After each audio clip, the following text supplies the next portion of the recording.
Yo, what's up? Welcome to the gym. Rise and shine, everybody. Hopefully you're having a great Tuesday so far. That was my nice advent calendar from Dragon Shield. So thank you, Dragon Shield. It's cute little gift. And I wanted to show it off to you guys because it's fun. And I'm also just thrilled to have another successful year partnered with Dragon Shield in the books. So very thankful for them and everything that they've done to help support me as a content creator and Tricky Gym, and looking forward to another collaborative year in 2023. Yes, it's got a little blurb in it, a little dragon lore. I figured I'd give that out to you guys as a freebie. So let's take a look. I look like Steve-O? No, I don't think I look like Steve-O. I've heard a lot of lookalikes, but I don't think I've ever heard Steve-O. But you know what? Steve-O is a handsome man, so I'm not upset about that comparison. Now this is a advent calendar, right? Merry Yule, and they got little candy treats inside the, like this. For those of you guys, Bounty. For those of you guys that don't know, Dragon Shield is based in Denmark. So I got some nice little, I'm assuming are Danish treats back here and there, but I already took them out and started eating them already because,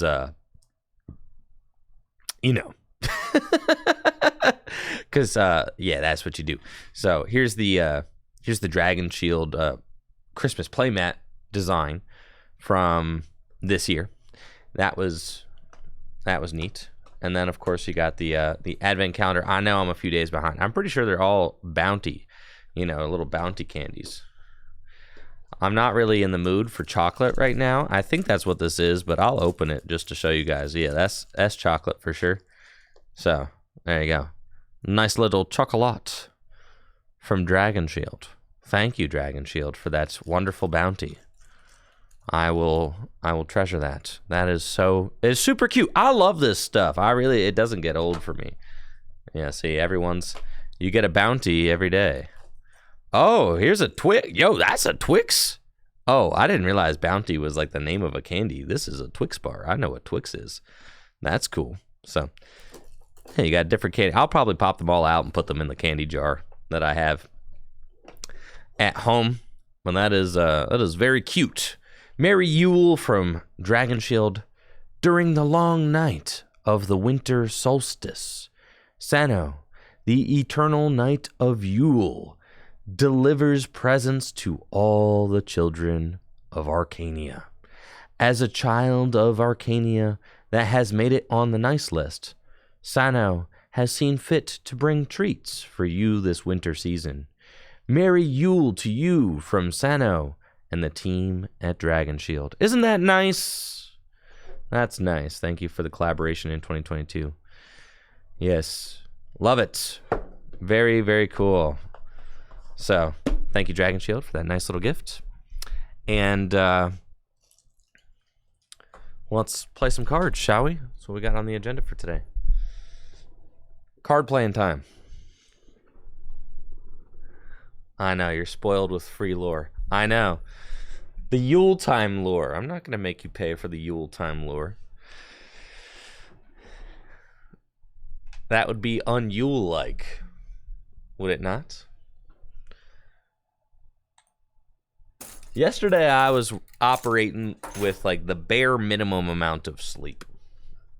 So I was quite literally yesterday I was falling asleep at the wheel. It was rough out here. But today I got lots of sleep. Got to rest up. The Star Universe boxes, whenever they come in, they might not come in till the following week. I know they were a little back ordered, a little tough to get. But when they come in, they should be coming in this month. So I'll open them when I get them. I'm really looking forward to it. But you know what? It's gonna be a long road between now and Scarlet and Violet release of the TCG. So I'm not. It's no sweat for me. You know, whenever the boxes come in, they should come in within a week or so. Whenever they come in, they come in. We'll see. I'll keep you guys updated.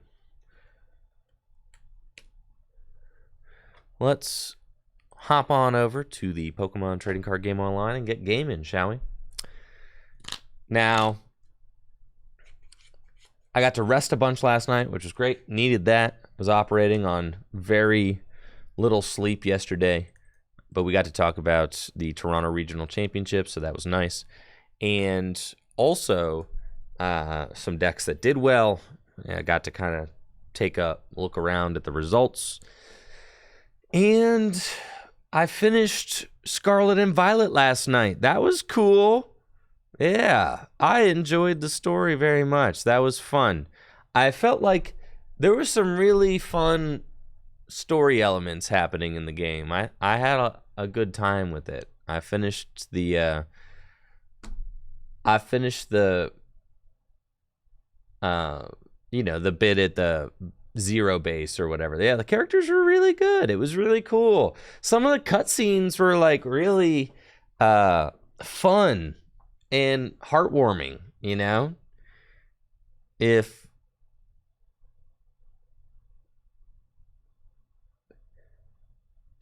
Are we getting a question? Is how do you how do you handle the snow? Yeah, plows. Plow. We push it out of the way with big trucks. That's how we do it. But yeah, there were really some fun story elements to Scarlet and Violet that I enjoyed very much.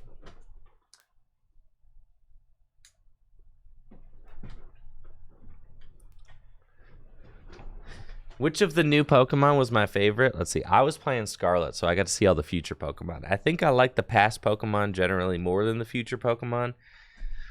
I'm not like super duper into the future aesthetic, but I thought the concept was cool. I love the idea that like some Pokemon are from the future and some Pokemon are from the past. I thought that was really neat.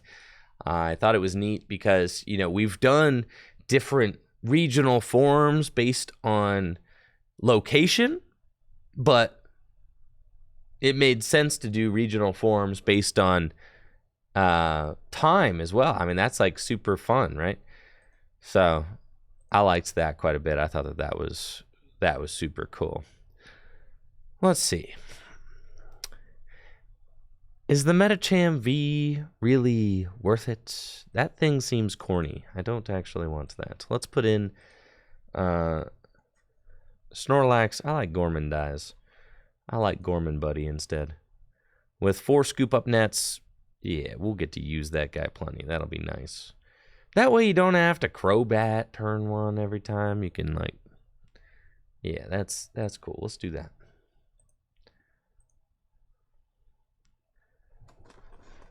My favorite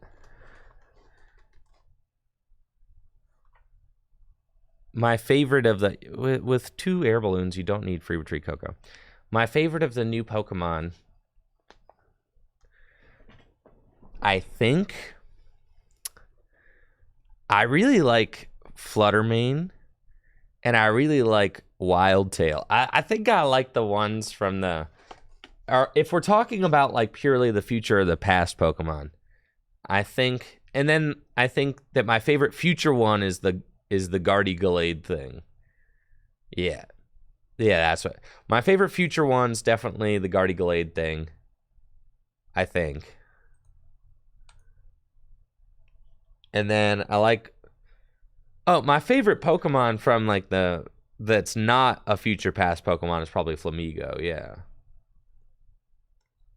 Iron Bundle's funny. I know Natalie loves Iron Bundle quite a bit.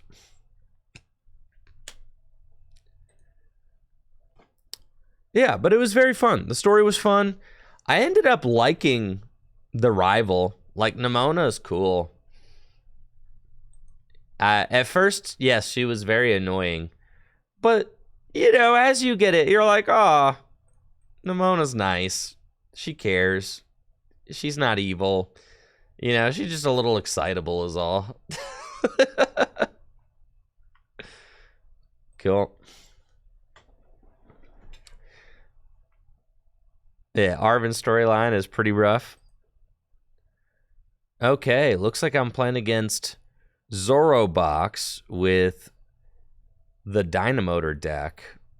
This should be a pretty tough matchup, considering that they can Slowbro at the end of the game and have Manaphy to protect from bench damage.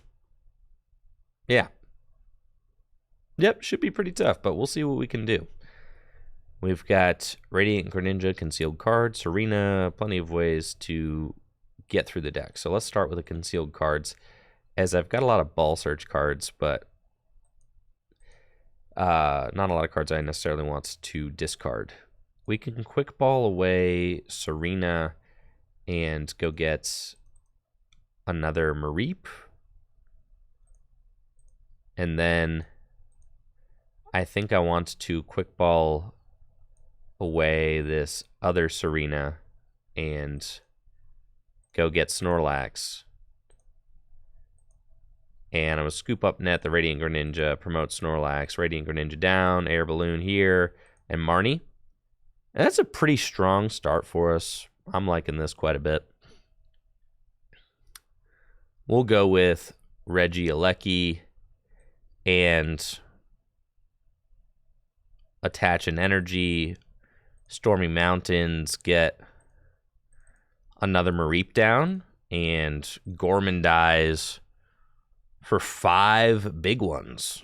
It's a pretty solid turn 1 for us. Thank you so much, Aaron Wolf, for that Prime sub and the 32 months. Appreciate you, Aaron Wolf. Thank you. Hopefully you're having a busted day so far.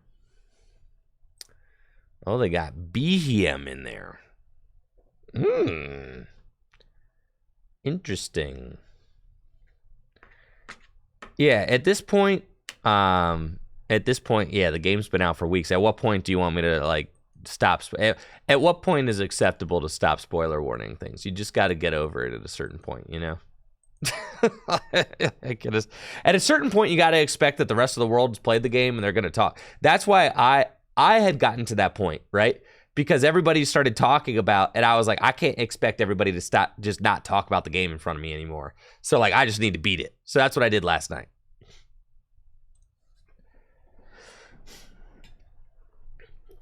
Right. Yeah, at this point.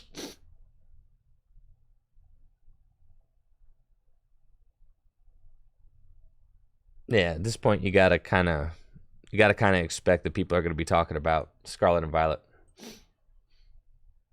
And, you know, if you haven't beat it yet, you don't want spoiled, then you might have to be careful. Because there's going to be just some discussions happening. I haven't played any post-game yet because I just finished the final battle this morning. All right, we got Flaaffinator. We got Level Ball. They're not doing too much, so I definitely got, you know, got some things going on. This is nice.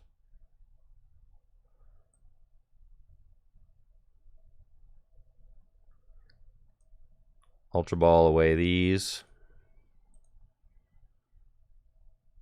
Get another Dynamotor. We got all the Dynamotor fellas out, ready to go. It's concealed cards. Got to find a scoop up net to move this thing, though. An ordinary rod. We'll put just the Snorlax back into the deck. And research. Unfortunately, I do not find a scoop up net, so I'm kind of chilling with this guy in the active. Got Dynamotor. Set this guy up a little more. I mean, we're like through the deck at this point.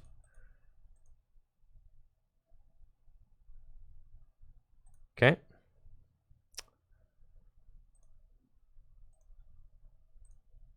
Dynamotor 1 to Radiant Greninja.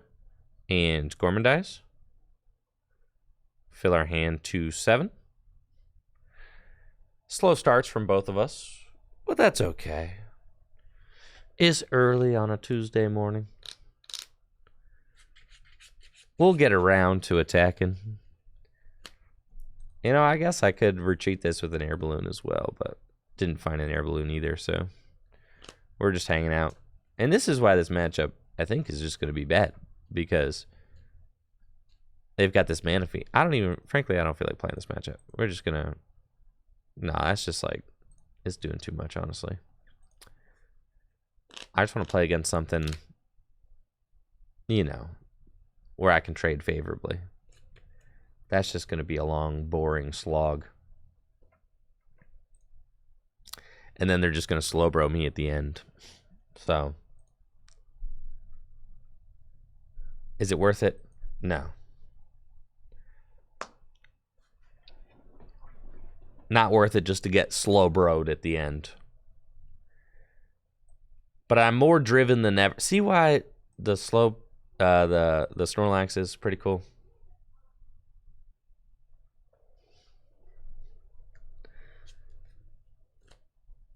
We've been trying to make a Dynamotor video for a long time, so I'm driven. Today we are making a Dynamotor video. That is what is happening, man. Maybe that, or I'll do Aerodactyl. One of the two. One of the two. I'm also considering messing around with Aerodactyl. That could be fun. Looks like I'm playing against some sort of Arceus Shadow Rider deck with my Dynamotor Toolbox deck. This deck list is inspired by the list that got second place at the regional championships in Australia. I think this deck's a lot of fun and has some potential, especially in a metagame where some crucial Pokemon are weak to lightning. Probably not going to want Raikou in this particular matchup, so we can get rid of that dude. And we've got Snorlax. I like getting Snorlax out because it's some insurance for when we Marnie that we'll get to have a nice fat hand going into the second turn of the game. We'll escape rope to get it into the active spot, Ultra Ball away, boss's orders, and the lightning energy. Go grab ourselves another sheep and Marnie for 5 big ones. See? We, would have to get out Crobat V, and it's really not necessary to get out Crobat V in a situation like this because Snorlax will do just fine. So we will set up a bunch of sheep and then Gormandize to fill our hand to 7 cards. And you can see how explosive of a start we're getting thanks to that Snorlax with its Gormandize ability.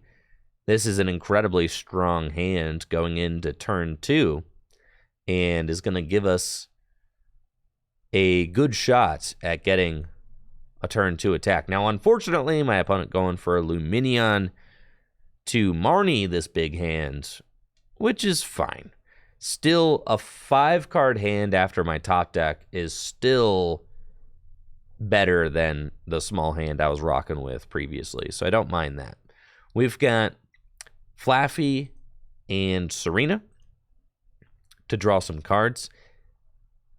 Evolving into Arceus V-Star, they can use Starbirth to go grab 2 cards out of their deck. They might get Switch and a double Turbo Energy that would allow them to attack this turn. So I imagine that might be something that they're looking to do. With Serena, I'll probably promote a Mareep, evolve one of my Mareep into Flaaffy, and then save the Ultra Ball and Serena away, either the Snorlax or my top deck, in order to fill my hand. Saving the Ultra Ball will allow me to dig with Crobat V if I want to, which might be pretty solid.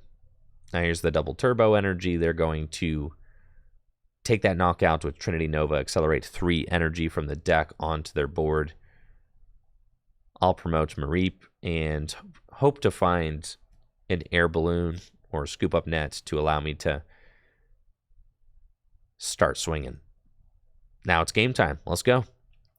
We find research, which is fantastic. I can evolve into Flaaffy, Ultra Ball away Serena and Snorlax and go get another Flaaffy, and then research for 7 new cards, and we've got quite a lot of draw available to us. We do find enough to get us the attack, so I love that. Let's go Quick Ball away this Lightning Energy, and I want to get Radiant Greninja for some board stability. I think that seems really good. So we'll place Radiant Greninja down, Level Ball for Flaaffy, and I can Dynamotor 3 times this turn, which is pretty insane. So let's Concealed Cards. And now we are going to, wow, I can actually go get Zekrom, and I can paralyze this Arceus. So let's do that. See if we can get that paralysis to stick. We'll use Stormy Mountains and go get Zekrom and Dynamotor to the Zekrom 3 times. And then we will use Scoop Up Nets to pick up our Flaaffy, move into Zekrom, and here we go with a Wild Shock for 130 damage, and the Arceus is paralyzed. They've already used their Starbirth ability, so in order to get this Arceus out of paralysis, they'll have to, okay, Sharon's Care, sure. That's fine. It's a little bit tough for me, but they've only got so many of those. All right, they've only got so many. Well, that was still a pretty, pretty solid turn for me. We got the turn 2 attack. They're going to play Path and just proceed to Trinity Nova. We don't have a free retreater, but I will promote Greninja since I can retreat it with just a single energy. That's fine. And I think that we are going to Marnie this turn. With Path in play, my Radiant Greninja doesn't work, but that's fine. I'll promote, or I'll bench Snorlax and Marnie. We just need a Lightning Energy in order to attack, and we find plenty. So let's attach to the Radiant Greninja, Dynamotor. I think I'll Dynamotor 3 times to Snorlax and attack with Snorlax. And Snorlax does good amount of damage. I need to 2-hit KO this thing for sure. So 180. That's cool. And then if they knock out the Snorlax, I can finish it off with the Regieleki, which would be fine. They've got Quick Ball, and it looks like they might Pumpkin Pitch to get rid of the Path that they put down, which is kind of funny. Opening up my ability to use Concealed Cards again, and they're going to Marnie. Now, this matchup seems like it could be kind of tough since I can't like 1-hit KO any of these guys, and my deck doesn't have anything that's going to allow me to 1-hit KO any of these guys. And with the Sharon's Care, that's something that I really don't like to see. But if this Luminion stays down, I see they play Water Energy, so they could Aqua Return in order to get that Luminion off their board. But if the Luminion stays there, that could be a way for me to win the game, because all I need to do is knock out Arceus, Luminion, and then one of these other guys, and we'll be able to win the match. Let's promote Flaaffy. We've got Air Balloon. And Level ball to thin the deck. With 3 Dynamotors out, I could just use my energy to concealed cards. That feels fine. We find Serena and Regieleki. That's cool. Let's do this thing. Dynamotor 3 times. It feels very powerful to be able to Dynamotor 3 times in a single turn. I mean, so much energy that you can accelerate into play.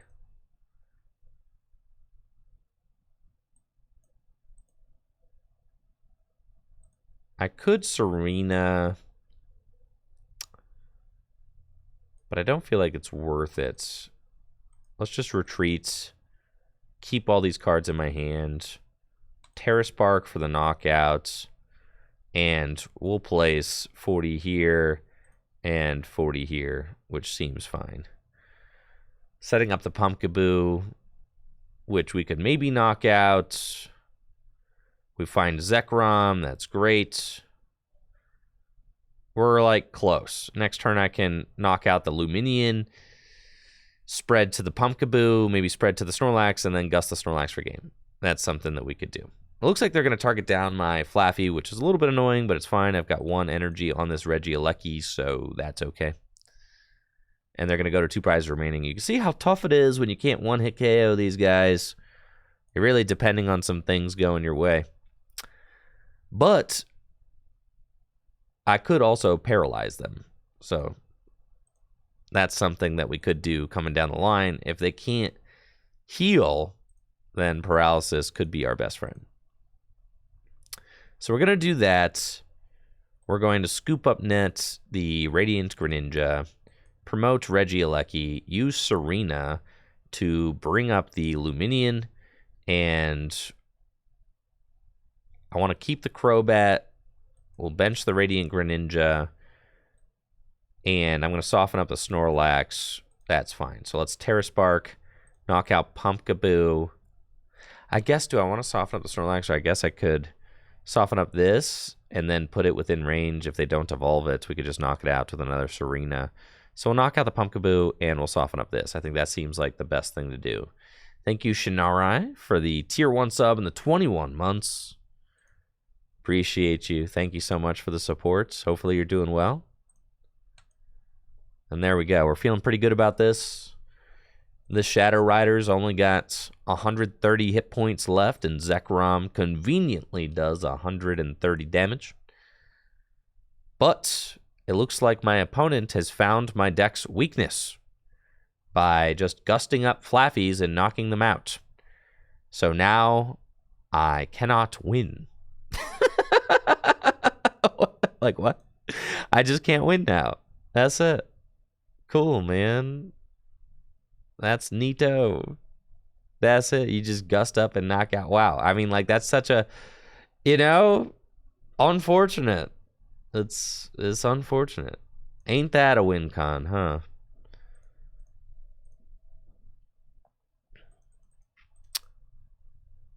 Yikes. That's bad, because Regieleki discards. Maybe I needed to attack with Zekrom last turn.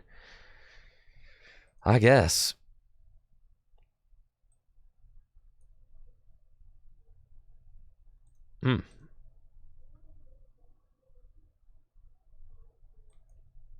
I can boss this thing up, and I can hope that they do not move it. That is all I really got.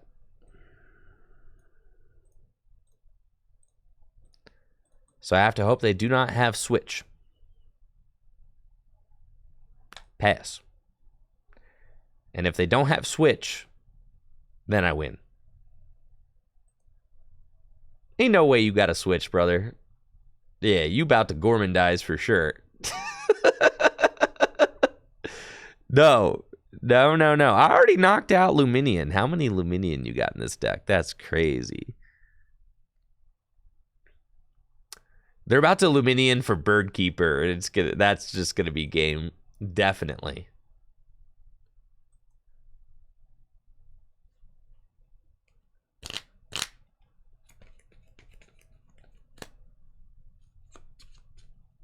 Furry Sody girl? I am not losing to a deck that plays multiple free Sodi Girl. Straight up. I will not, okay? I will not lose to a deck that plays multiple free Sodi Girl. I will not. Dynamotor. Zekrom fully powered. Concealed cards. I'm going to draw out the rest of this deck.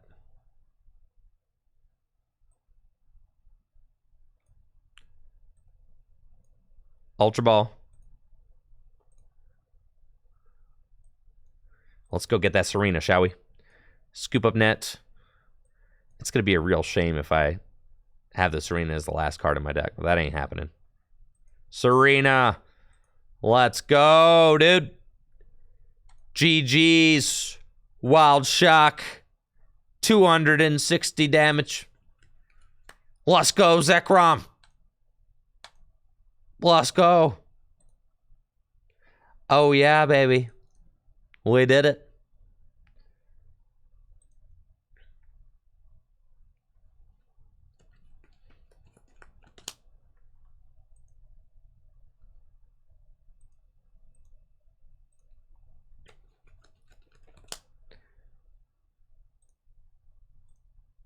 We need like a Raichu V in here for sure. How much damage does this thing do?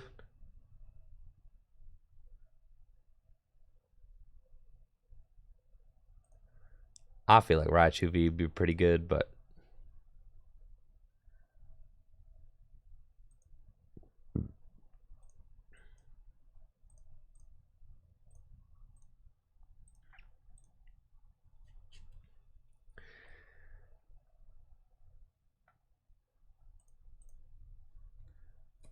Regieleki seems kind of...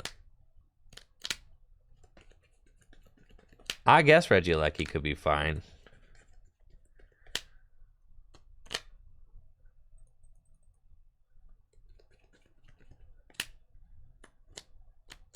Of course they want us to start Regieleki. Or start Raichu. But I could fast charge, dude. Oh yeah, that's sick for sure. I'm fast charging. Alright, I'm playing against some sort of Regieleki VMAX deck. And I've got Raichu V in the active, ready to fast charge. That's right. You didn't think I could attack turn 1 going first. Well, I can. Let's attach this lightning energy to Raichu. Discard Professor's Research with Quick Ball. Go get another Mareep. Bench Regieleki and Fast Charge to go get a lightning energy out of my deck. And attach it to Raichu V. Now the funny thing is, if my opponent is playing a Vikavolt deck, they can item lock turn 1 for 50 damage, but if I find a Flaaffy and a lightning energy, I can Dynamotor a lightning energy into play. Maybe not though. I mean, I can Dynamic Spark and do 180 if I attach a lightning from my hand, but I don't have any lightning in the discard pile right now. So I'd have to top deck a lightning energy. If I top deck a lightning energy and am able to discard it with research, that would be pretty cool. Looks like they're going to use Luminion with its Luminous Sign ability to go get Melanie and accelerate that water energy to their Vikavolt, and that will allow them to Paralyzing Bolt on the first turn of the game. Radiant Greninja would be nice to get a lightning energy in the discard pile, but finding the Radiant Greninja will not be easy, considering that I am going to be item locked. So there's always that to worry about. Unfortunately, the paralysis of Zekrom won't be very good against this deck either, because I think like Raikou kind of seems like our best bet, honestly. the paralysis won't be very good because they play a lot of switches and I'll damage myself so they could just knock me out, which is a crucial bummer. I think let's just attach to Raikou and fast charge again.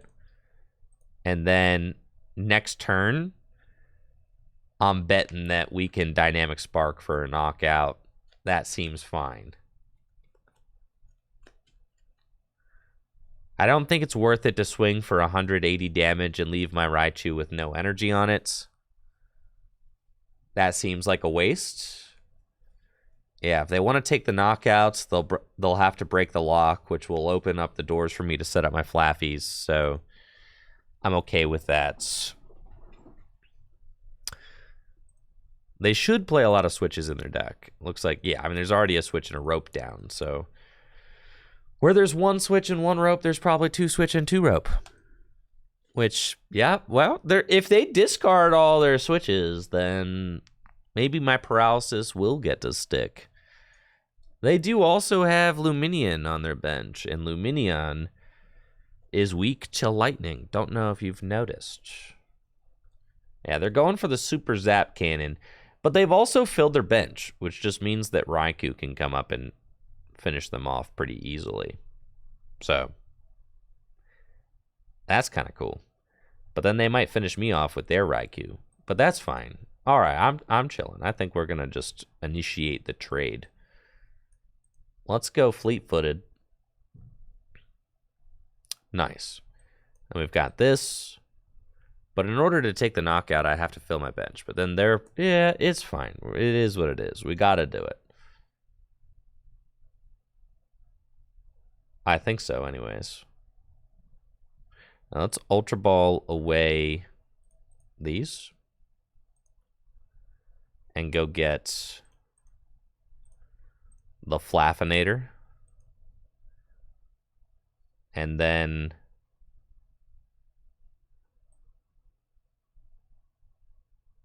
let's Serena and discard these. Cool. We've got Zekrom and another Mareep. Dynamotor onto Zekrom. Ultra Ball. Get another one. Another one. Dynamotor onto Zekrom. I need to just hope that they don't have a switch. That's more or less, that's just what we're doing. And then I can win. I can win if they don't have a switch, because they'll take a knockout on this. I go Zekrom, knockout Raikou, and then they'll take a knockout on my Zekrom, and then I'll go Gus, knockout Luminion for game. So, I mean, that's just like what the Zekrom deck does. You need to hope your opponent doesn't have a switch. It's a meta call based on Zekrom being able to knock out things, catching your opponent slipping without switch. That's the whole deck is that. Now, with Forest Sealstone, if there's a switch in their deck, they are going to find it. So I can't hope that they won't find the switch. Instead, I need to gust up Luminion, and then I need to try and one-hit KO Raikou with Raichu again to win the game. I think that's just what we need to do. We don't have a ton of great options. Just that's what we got. So let's do this. And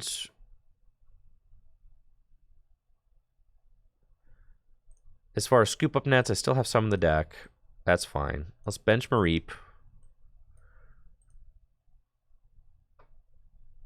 I'll Dynamotor a couple times just to get some extra lightning energy into play, so that I have a good shot to one-hit KO whatever I need to.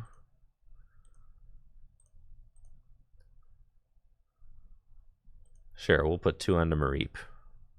And then Serena to bring up this Luminion. And we're going to Wild Shock. Okay, so this is the win con, right? They attack with Raikou or something. First of all, they need to not attack with Item Lock. That's for sure. That's for positive. They need to not do that. They need to definitely just attack with, like, this guy.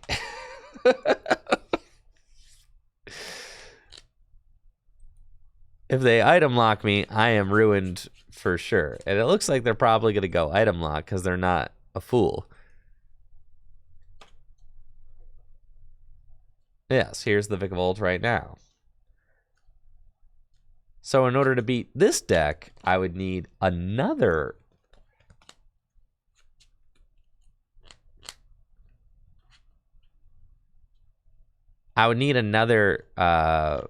Raichu to be able to win this game. They're using their Star Alchemy, though. Man. So if I had Zekrom, dang. I could paralyze the Vikavolt, maybe catch him slipping. They got a cape on it. Yeah, this is just a disaster for sure. They're paralyzing for 140 damage. There's nothing I can do to win this game. Well, not nothing.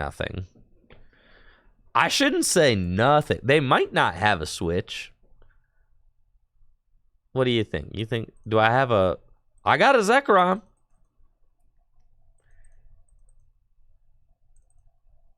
They might not have it. All right, let's go. Let's do it. Let's do this thing, man. They don't have the switch.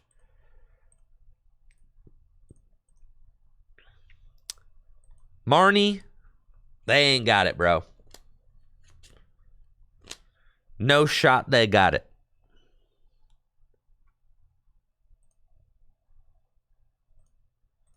Retreats. Go here. Dynamotor again. Right now. Yeah, they're hurt. Wild Shock, 130 damage. Paralyzed. Ain't got nothing. There's no way you got it. You already used that stone. You've been discarding switches all day. No way you got it. Impossible. At most, there's one switch left in that deck, and you are not drawing it. Absolutely not.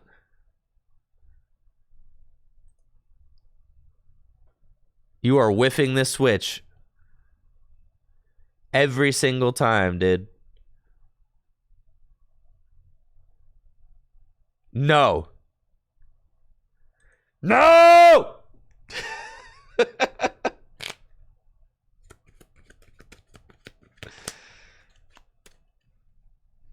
All right. Like I said, you're not doing well against decks that play 4-switch, all right? It's not what the deck does. We had a shot to win that, though. You know?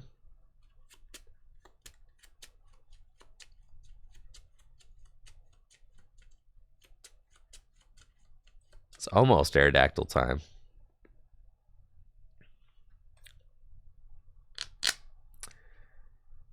All right, Smith, you're boring.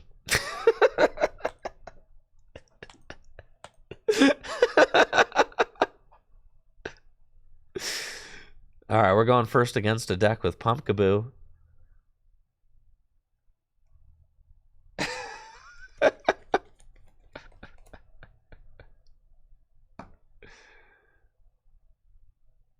Come on, man.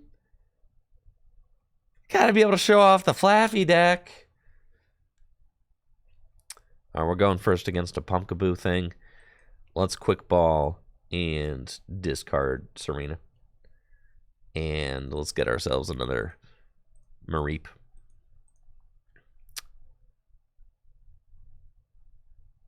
And you know what? That's kind of chill. I think I'm just going to pass.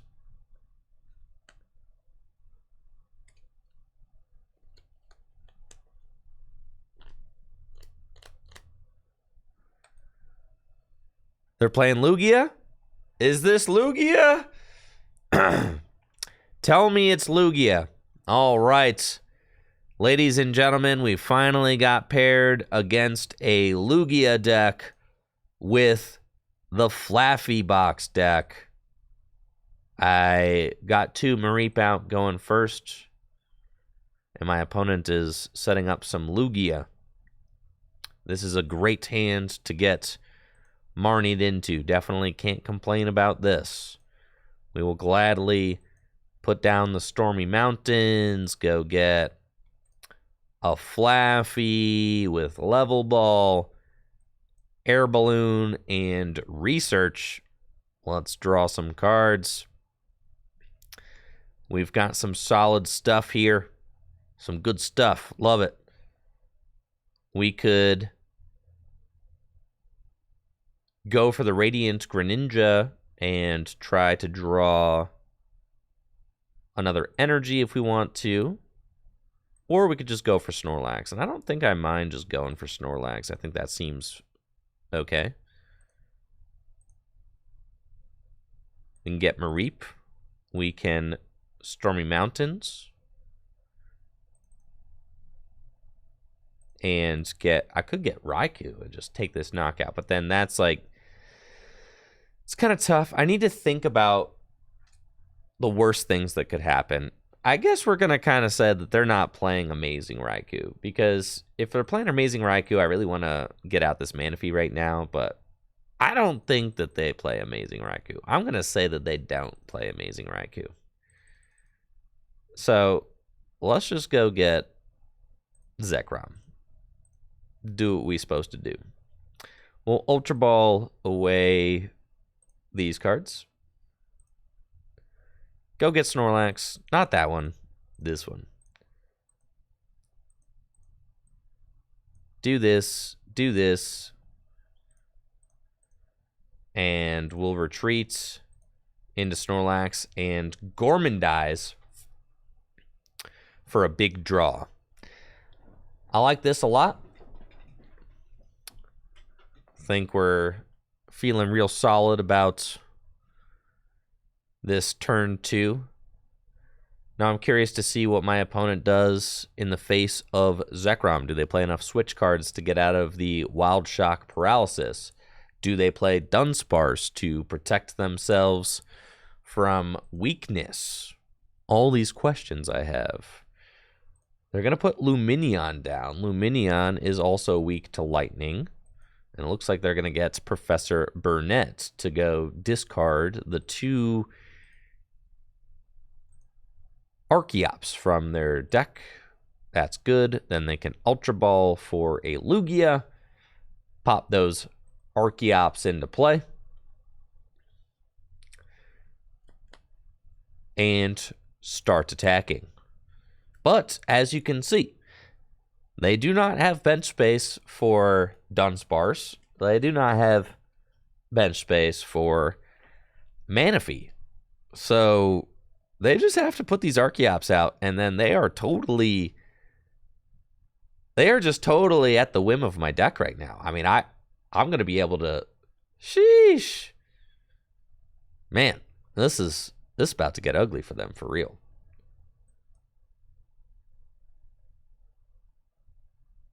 Yeah, thanks for joining us, Baja Blast. Appreciate you. Let's evolve into Flaaffy. We've got the Zekrom. This is insane, for sure. I want to draw more cards, but I don't want to play the research because I want to keep the Serena. So let's do this. We'll conceal cards.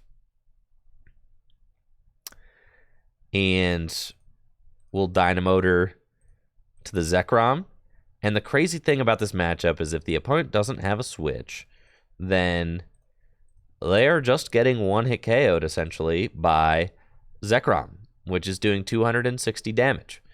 Now, the dream would be to now find a Quick Ball so that I could go get Regieleki out of my deck. And if I go get Regieleki, then I can Dynamotor to Regieleki and Gust, and then finish this thing off. But as you can see, they just have boss's orders. They're trying to buy some time by gusting up my Flaaffy. I don't like Metacham because then you're still putting a 2-prize liability, and you can start it, and it just feels really bad to start. I think you can essentially do the same thing with, like, check this play out. All right, so they're stuck. We got them stuck right where we want them. Now check this out. We go Ultra Ball, away, research, and Flaaffy. And we go get Regieleki. And then we're going to get Regieleki. We're going to scoop up net the Zekrom.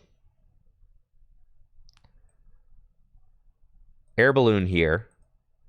Dynamotor to the Regieleki 3 times. Count them. 3 times. And then, this is going to be kind of cool. Yeah, we could draw more cards with concealed cards. That's fine.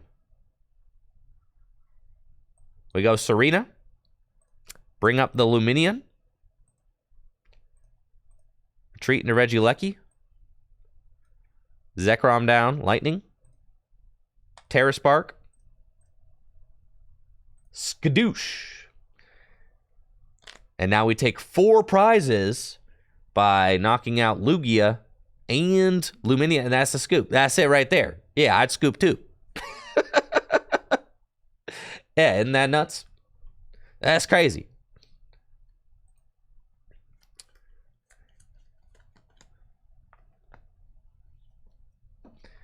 Personally, I like that play more than I like the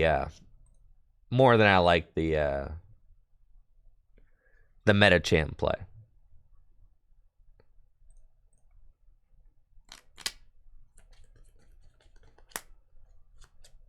Like, doesn't that seem better than Metacham? I don't know.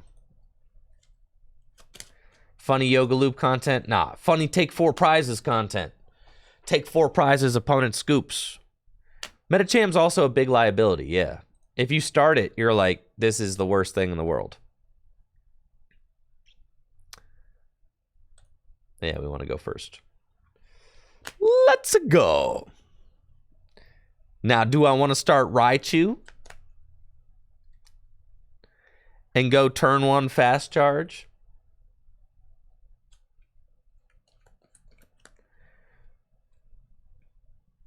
I like Raichu in the deck, especially for cards like Duraludon or whatever. Yeah, we're going to start Raichu. I could also retreat into Snorlax, so that's fine.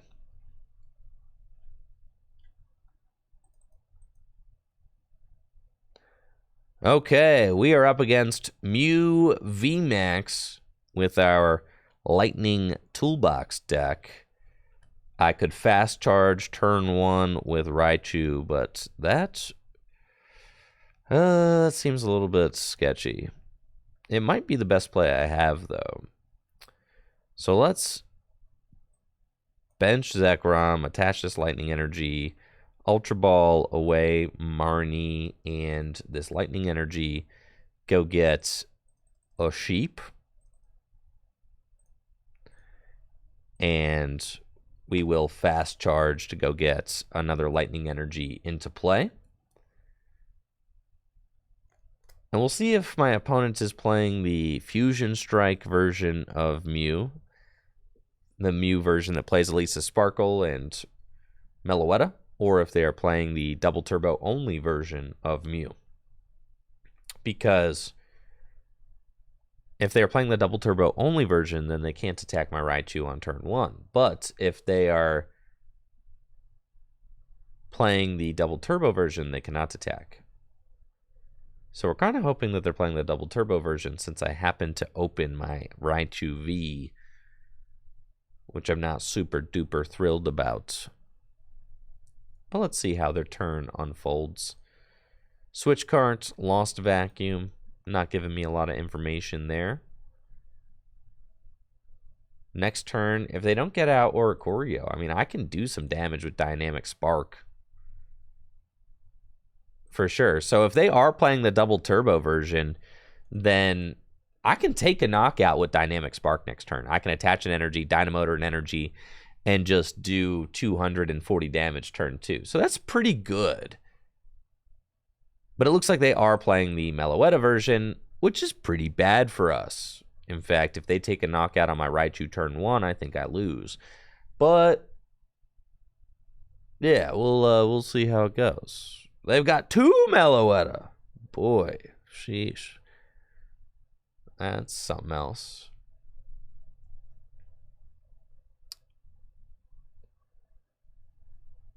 But hopefully their hand jams up with all those fusion energy, you know, because that deck plays too many fusion energy. See, they can only... All right, they're only drawing 2. Come on. That's going to be a jammed hand. I know it.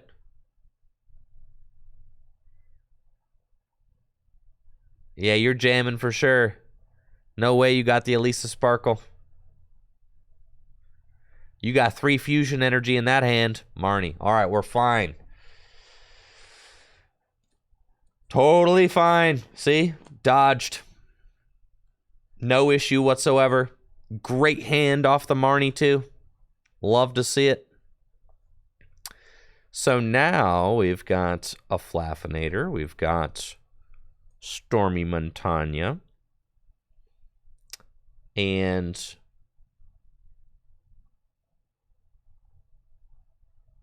I guess I should just Dynamic Spark this Meloetta. Alternatively, I could go for the Gust on Mew to knock it out.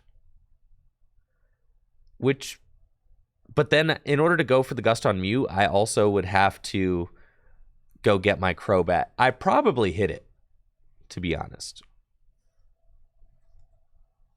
If I go for it. I probably hit it.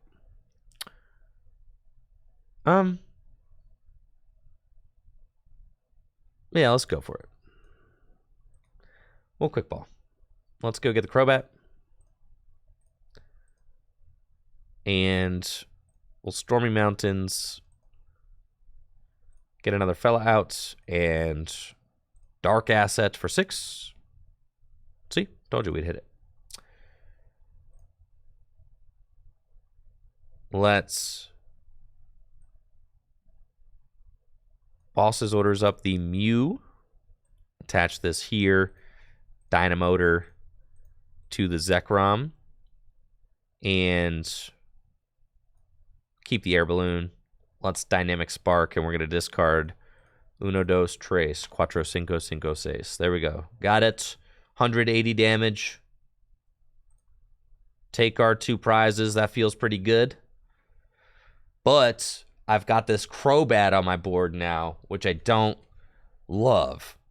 It is a big liability.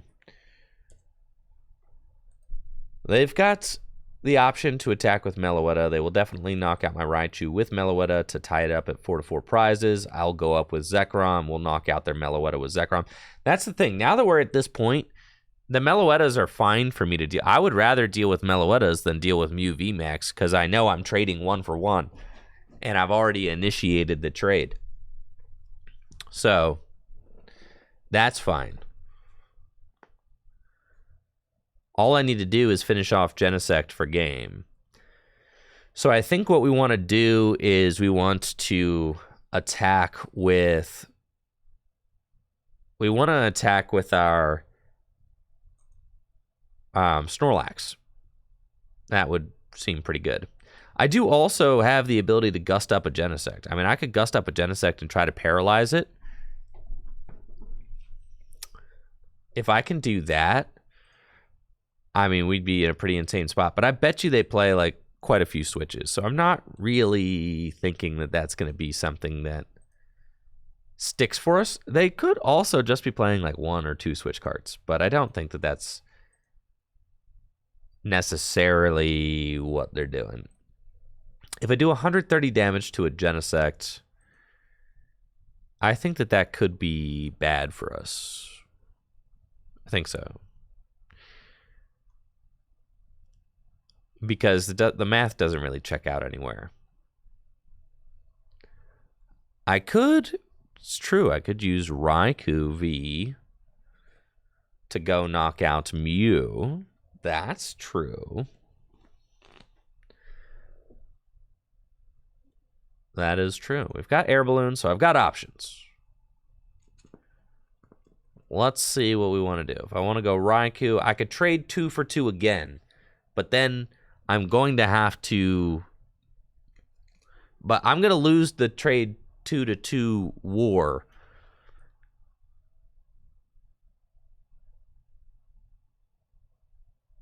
I think... Oh, I could just knock out the Mew with this thing. That's cool. Let's just do that. Okay. Yeah, let's do that. That seems fine. Sure. And then I guess in order to win the game, I just need to find my Raikou to gust a Genesect. That would be sick. And then I also would need to find, like, you know, a Gust card. But it's cool. We'll totally find a Gust card. All right. Serena.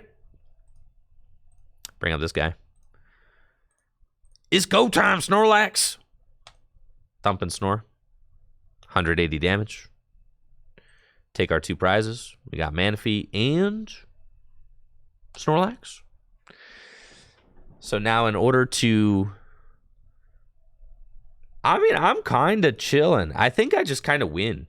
Because if they gust up my Crobat, they tie it up at 2-2. And then I just go knockout with Snorlax. And yeah, I just kind of win at this point. Which is nuts. Yep. We're just in there. Easy dubski. Like I said, I'd rather be up against these Meloettas than be up against a Mew VMAX. Mew VMAX is scary because it can soak a hit and then it can Psychic Leap. And that is not great. Now getting Rock Sand is also not great, but that's fine. I don't care. I got what I need. They're going to bench another Mew, and it looks like they're just going to pressure my attacker, which is fine because I got a backup attacker right here on board. Top deck boss for win? No, unfortunately not. Okay, it's fine.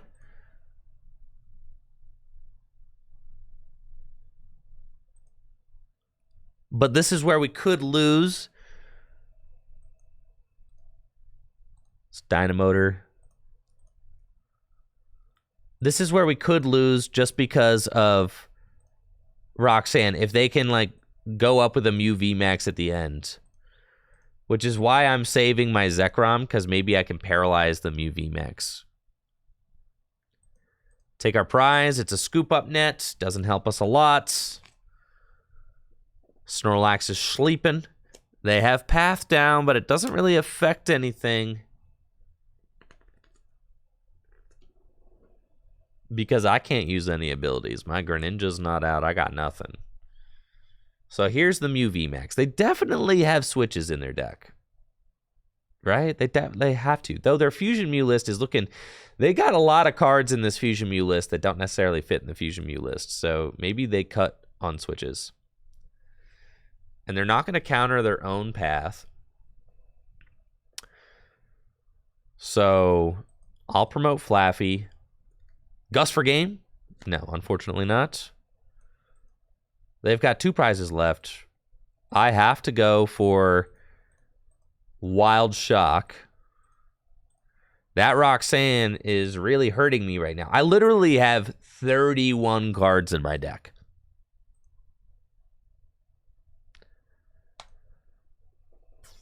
But if they somehow do not have a switch, I can win. But they need to not have a switch. But these decks always have a counter to path. They're built to have that.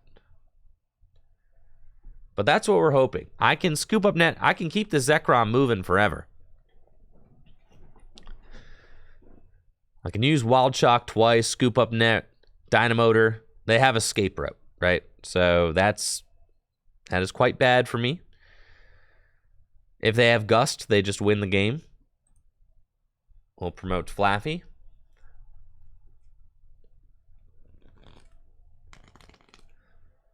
Boss's orders are Serena, and they win.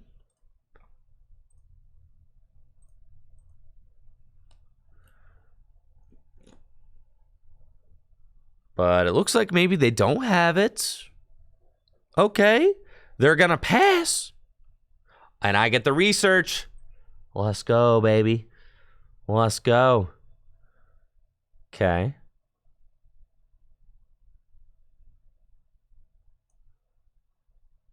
If I find Ordinary Rod and Raichu, I win. If I find Ordinary Rod, I win.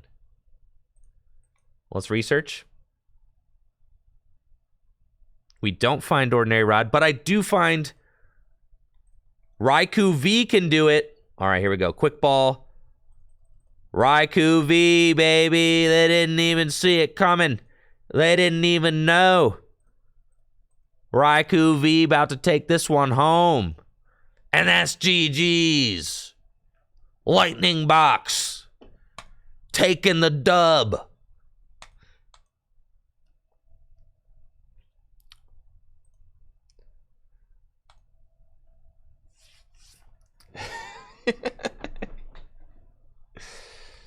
That's what I'm talking about right there, folks. Beautiful.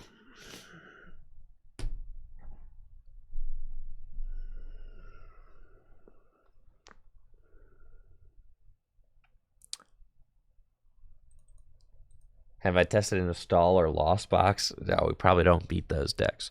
Or I'm against the same guy again. Listen, this deck got second place at a regional championship. I'm just think of me like a news reporter, okay? I'm just telling you the news. I can't explain the news, all right? I could just tell you that whoever got second place at a regional with this deck probably didn't play against any of those two decks. Yeah, I'd like to draw a card. Okay, we are up first against a Radiant Greninja. We've got Snorlax in the active and a Stellar opening hands. We've got Stormy Mountains. Go get some more Mareep out. Love that. We can...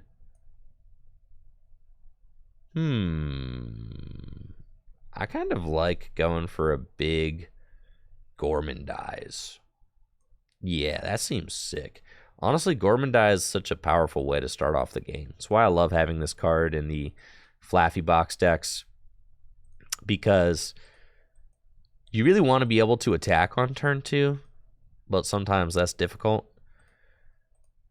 when you can't supporter turn 1. But Gormandize basically allows you to play a supporter card turn 1, which is obviously extremely strong in this deck. And since we're playing 4 scoop up nets to be able to heal our Zekroms when they damage themselves from paralysis, I feel like the Gormandize Snorlax is just a natural inclusion in the deck. Since we're already running 4 scoop up nets, with an air balloon, you can retreat this thing in a pinch.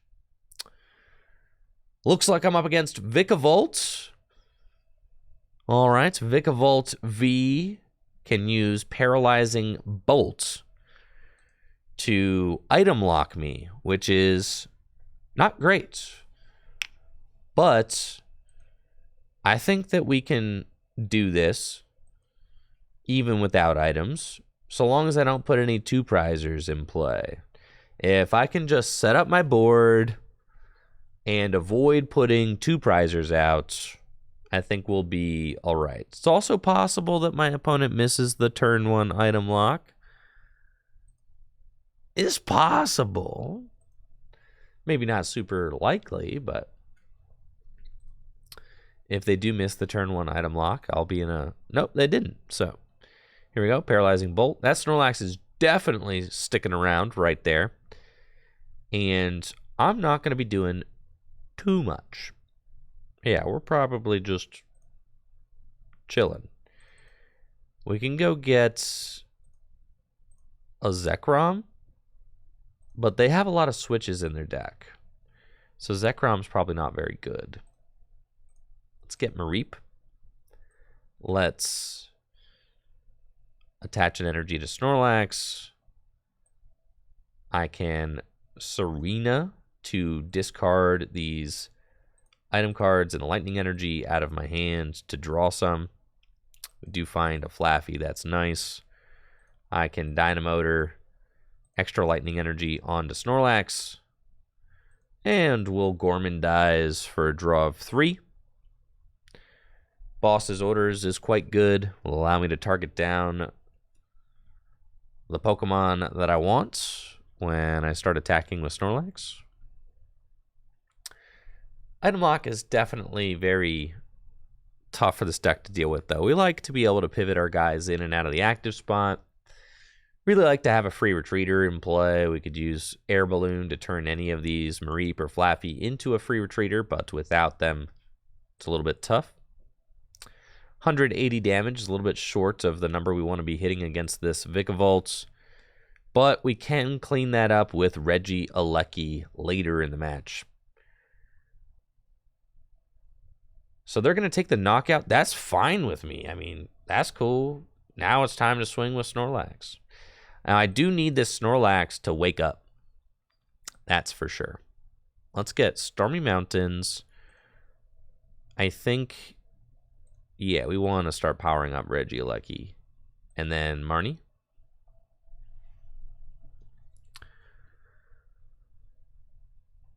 Cool, got some cards that I cannot play. That's fine. But I can attach an energy. And we'll Thumping Snore for 180 damage. Now, if the Snorlax wakes up, poof, now you're in trouble, right? Now you're in trouble because Snorlax went and woke up. That's right. You thought he was going to stay asleep. But then Snorlax woke up. And now you need to ask yourself, do I want a paralyzing bolt for whatever, 110 damage? Doesn't knock out my Snorlax? Or do you want to take the knockout with Super Zap Cannon and break your item lock? Neither of those seem like great options. So I'm betting that they are going to need to 2-hit KO my Snorlax, which means that Snorlax going to be able to take out one of these Vikavolts. That seems pretty good for me. Now, they're thin in their deck. I want to keep track of how many switch cards they have down. They're probably going for Boss's Orders this turn, trying to Crobat for 2. I mean, that's a pretty greedy draw. They must really want something. But they have to just Paralyzing Bolt the Snorlax for 110 damage, which is fine by me. We'll Thumping Snore this thing. Take my 2 prizes, gladly. We don't find anything that we can use, unfortunately, which is tough because I need a lightning energy or something to continue attacking. And my opponent putting water energy on the Radiant Greninja is also quite bad because now I'm in a spot where I'm just, I am stuck. All right, I need my items, man. I'm having a bad time. Promote Regieleki. Okay, we find research. Saved. This is fine. We can do this now. We can do this. We can do this. So, how do I do this? We can do this, though. We're going to put Zekrom down, and we're going to research. We find Boss's Orders and a Lightning Energy, and I do not find any more Flaaffys. So what I can do is, I think I just have to Dynamotor to the Zekrom.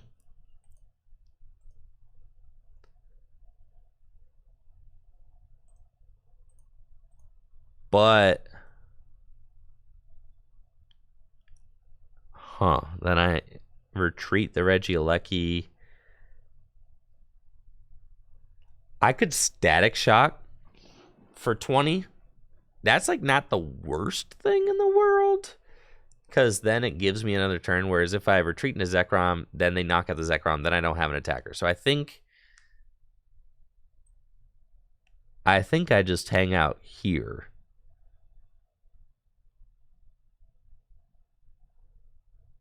And I static shock. I think that's okay.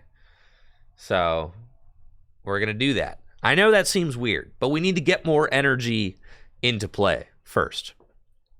Because if I leave myself with no free retreater, I'm in a really bad spot. So I need to accumulate more energy. And they have Forest Sealstone, so I know they're not getting stuck. They could use it to... They're powering up this Radiant Greninja. That's terrible. So I got to knock this thing out, for sure. If they go Radiant Greninja... Oh, this is terrible. Yeah, this is... Well, they're taking a knockout. Okay, so never mind. So now I can knock out the Radiant Greninja. They're going to 3 prizes. I do this.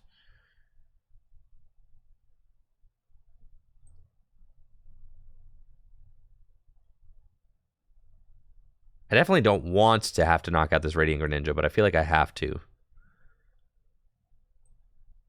Okay, so we're going to boss up the Radiant Greninja.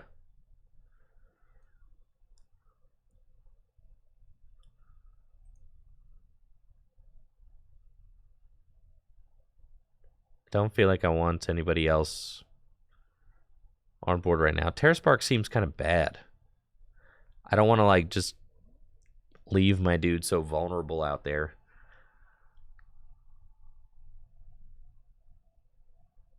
Huh.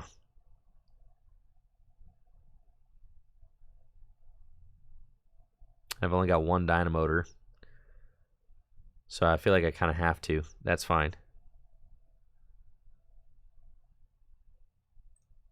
We'll get this guy in the deck. Dynamotor.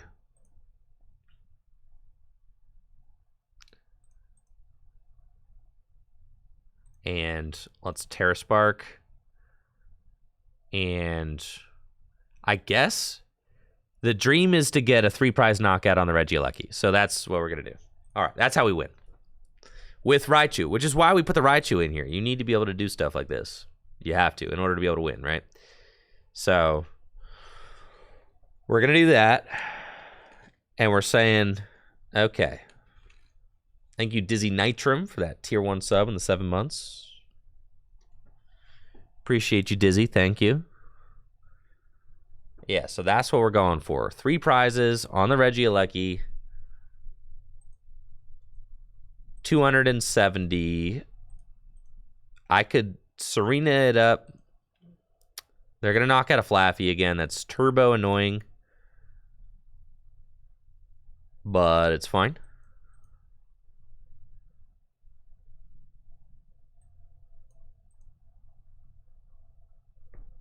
They have anything they want out of the deck with.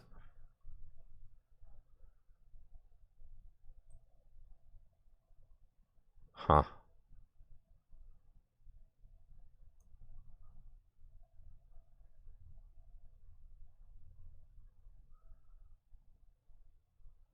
Yeah, I think I just lose.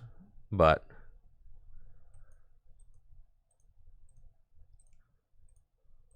I think I like have to try and do this. But I'm pretty sure that I'll lose because of it. It's just such a terrible matchup not being able to play item cards. Yeah, that's GG's. There you go. Lightning, Boss. Yeah, Melon. Oh, never mind. Never mind. What? Okay. I still don't think I can win. No, I still can't win. Well, okay, if I top deck a Lightning Energy, I win. What are you doing? All I have to do is top deck light or a Crobat. Okay, all right, I'm about to win. Let's do this thing. Come on.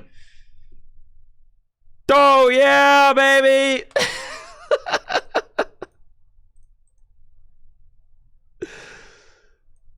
You're out of here. That's right. You didn't think. You didn't think I had it like that, did you? Goodbye.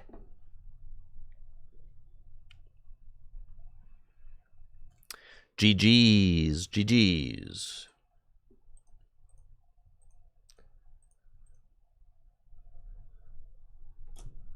Yeah, who needs items, bro? Ain't nobody need items. Yeah, Raichu's nuts. It's possible that they were out of bosses. They were using a lot of them to like gust up my Mareeps.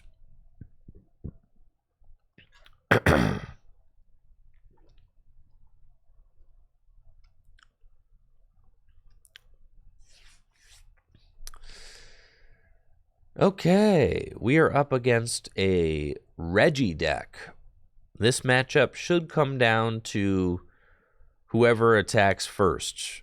And since my opponent is going first, I'm kind of betting that it's them. But maybe not. You never know. So we'll see. I don't want to play this escape rope because that will allow my opponent to put this Regidrago into the active spot, which I don't want. So instead, I am going to Ultra Ball away the escape rope and a Lightning Energy. We're going to go get a Mareep. The attackers I want to use are Snorlax and Zekrom, as they do enough damage. The Regieleki isn't fantastic. So we'll get a Mareep. We'll scoop up net the Regieleki. Put that there. Put that there. And then Serena discarding both of these to try and draw some more cards. We find a Lightning Energy and a Level Ball. I don't want to put Raichu out, so I'm not going to. We're just going to bench this. We're going to do this. And get another Mareep. And then we'll pass. And then I kind of have to hope that they do not attack next turn. Next turn, I'll Serena away Raichu and Lightning. And they don't have it. Oh, we're chilling. We're in a fine spot. Another Air Balloon and Serena. The odds of us attacking here are pretty small, but it's possible. Yeah. No, we did not attack. Okay. So we need one more turn. All right, one more turn of my opponent not doing anything. That's not too much to ask. We can totally get that. Flaffinator.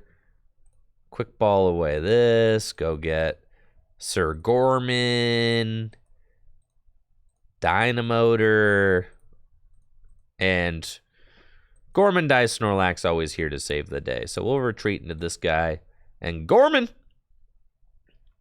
Now we're ready to rock and roll, chats. Now look at this board. This board looking real slick. They just have to Regigate again. They wish they had this guy active, but they don't. And now we're cruising. Got everything we need. Stormy Montagna. Quick ball away this Marnie, which I'm definitely not playing. And we'll start to set up. Radiant Greninja could increase my odds of getting into a scoop up net, so maybe that card's good. And then let's concealed cards. Oh yeah, we find that scoop up net, move your fella, and then I've got 2 Lightning in the discard pile, which is fantastic. We'll Dynamotor. Dynamotor again. Stormy Mountains, get Zekrom, attach an energy, research, and now we're eating good in the neighborhood. Time to Thumping Snore, take that lead like that. Snorlax going to bed, but that's okay. I can scoop up net the Snorlax and potentially reset it or attack with Wild Shock or, whatever we need to do. Looks like my opponent's finally going to start moving now, though. They've got Pokestop and Regidrago active. Regidrago can use its Dragon Horde ability to fill the hand to 4 cards, which will allow them to maybe draw into a supporter, which could help them to actually start attacking. They need to get a couple of energy in the discard pile. They've only got the 1 Aurora right now, and that will not suffice. No, it ain't going to cut it at all. You need at least 2 Aurora and maybe 1 other energy. Fail a Hisuian Heavy Ball, and what do you got? Nothing? Supporter? Research? Serena? Man, it's bad like that. Oh, you've got another energy, but it's bad like that. Snorlax wakes up. Huge dub. Huge, gigantic dub. We love that. This hand is kind of cracked. Should I hit the button? Probably shouldn't hit the button. There's nothing I need to do. Yeah, nothing I actually need to hit the button for. Let's scoop up net the Greninja. Put down the Mareep so that I have a chance to Dynamotor 3 times, which will be important so that I can stream my attackers. And we'll Thumping Snore for 180 damage. Take our prize. Find a Lightning Energy. Great. Snorlax wakes up again. Pure madness. It's the most woke Snorlax I've ever seen. They've got the Energy Lotto, so they should be able to attack with Giga Impact. Finally. If they just find some energy off of this Energy Lotto. They've got the Gift Energy, arguably the best energy for this situation. And Giga Impact will easily dispose of my Snorlax. That's fine. I need to do 130 damage to knock out this Regirock. That's easy mode. We got that lined right up. Here comes the Flaffinator. And check us out. We got a 3rd Flaaffy in play, which is exactly what we want. We've got another Snorlax, which is great. Quick Ball away this Ultra Ball just to thin our deck a little bit. I don't have access to the Rod. Did I have to discard that? No, the Rod is prized. So I'm going to keep our eye out for that Ordinary Rod. We'll find it eventually, You also want to have a Snorlax kind of at the ready just in case the opponent decides to attack with Regigigas, as my Zekrom cannot knock out Regigigas. So Snorlax is the answer to Regigigas should I see that fella. Ordinary Rod? Nah. It's fine. We'll find the Ordinary Rod. Now, as far as actually finishing the game without Ordinary Rod, I believe it is possible. Yes, I've got 3 prizes left to take. I can attack with this Snorlax, I can attack with Zekrom, and I can attack with Raikou for my last prize. So, that's cool. I can do it if I need to. My opponent only has got 3 Regis out right now, or 3 Regis on the bench. They still need to find 2 more, so that could be quite bad for them if they cannot get those fellas out of the deck. Quick Ball can get Reggie Drago. That's okay. And then they still need Reggie Rock.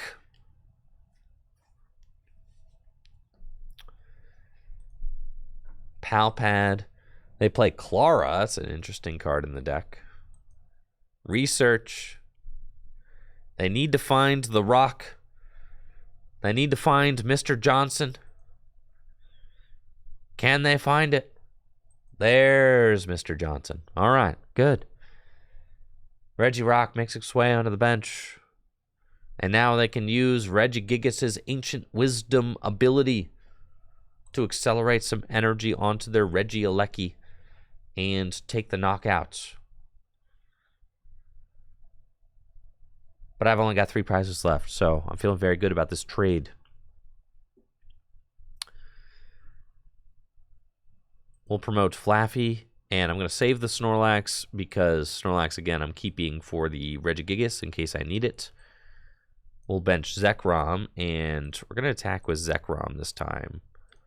So let's do that. I haven't been countering the Pokestop because I don't really care if the Pokestop is there.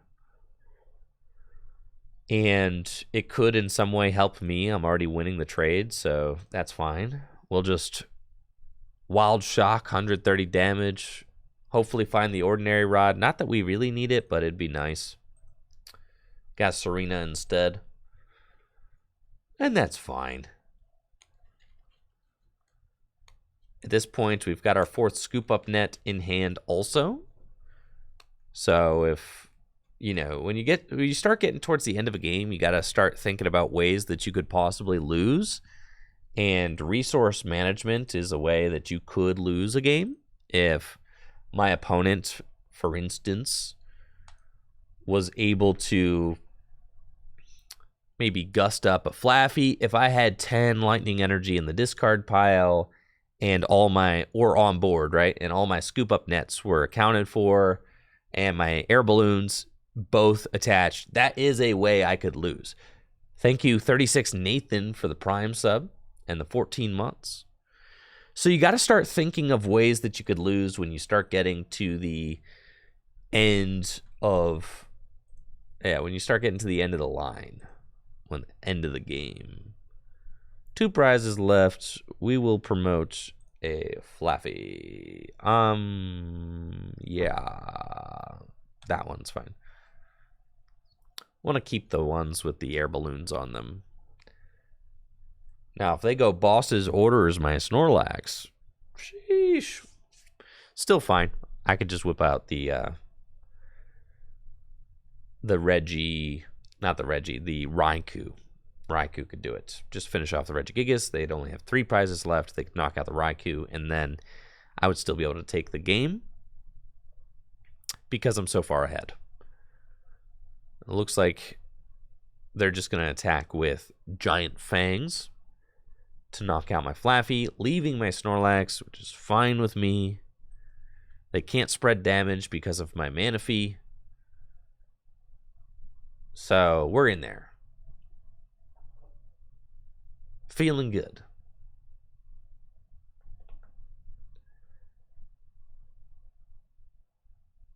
You got that Giant Fangs? Nah, they got the Scoop. That's what they got. GG's. All right, little win streak going on. Okay.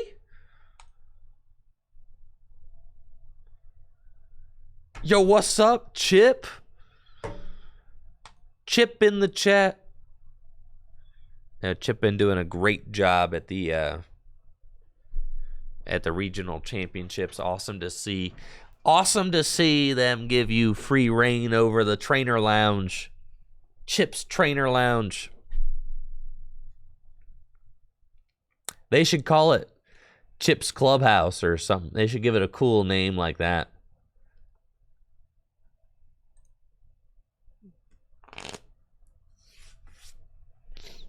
What do you think?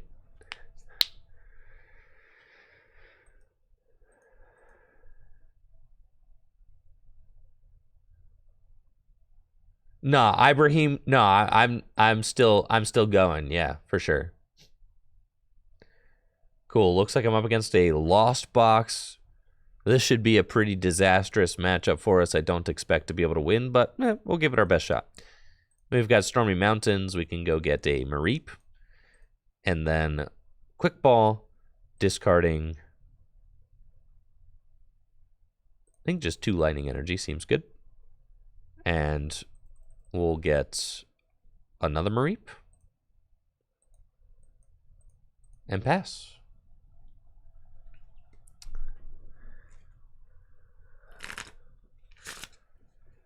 Chip's Wild Area. Chip's Chats. I like that.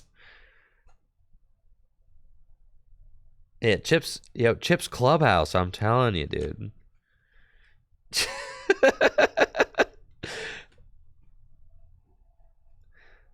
Oh, they definitely need a little neon sign behind the chairs. That's definitely an upgrade that I think that they could make. That was the first time that was like a prototype, and they did really well for it. So I'm excited to see what that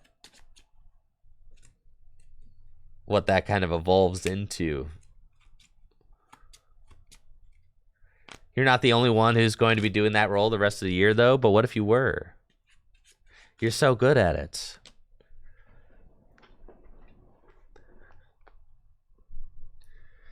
All right, after doing both, what do you think you prefer, Chip? Do you think you prefer doing the trainer lounge? I'm going to call it the trainer lounge. That's what I'm getting that name to stick for sure. It's the trainer lounge. Do you think you like doing the trainer lounge? Or do you think you prefer doing casting?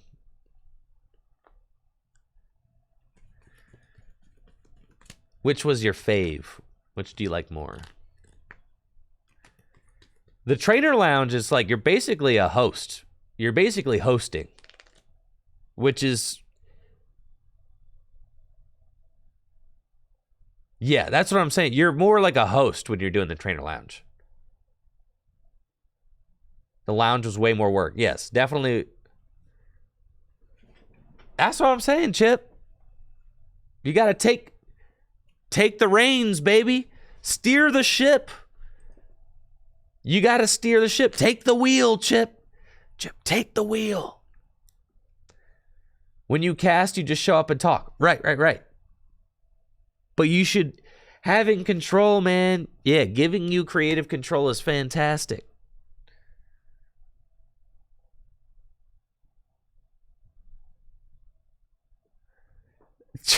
Trainer, I think I saw.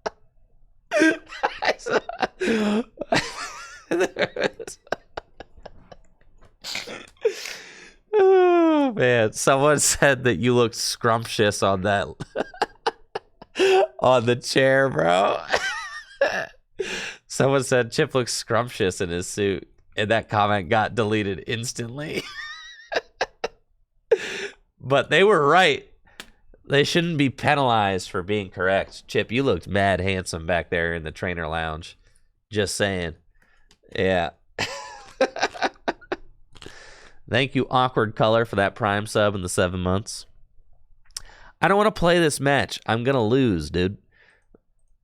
I'm just going to lose. I got too many Pokemon in play that are just don't have enough HP. But it's fine. I'm going to get Sableye to death. You think I want to do this? No, I don't want to do this. All right, I somehow got the turn 2 attack, right? Yeah, I'm nuts. Okay. So let's do this. Flaaffinator, Dynamotor, but we're just gonna lose.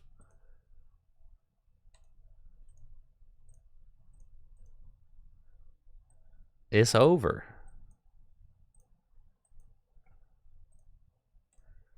Thumping Snore. All right, turn 2, 180. That's not bad. We'll take it.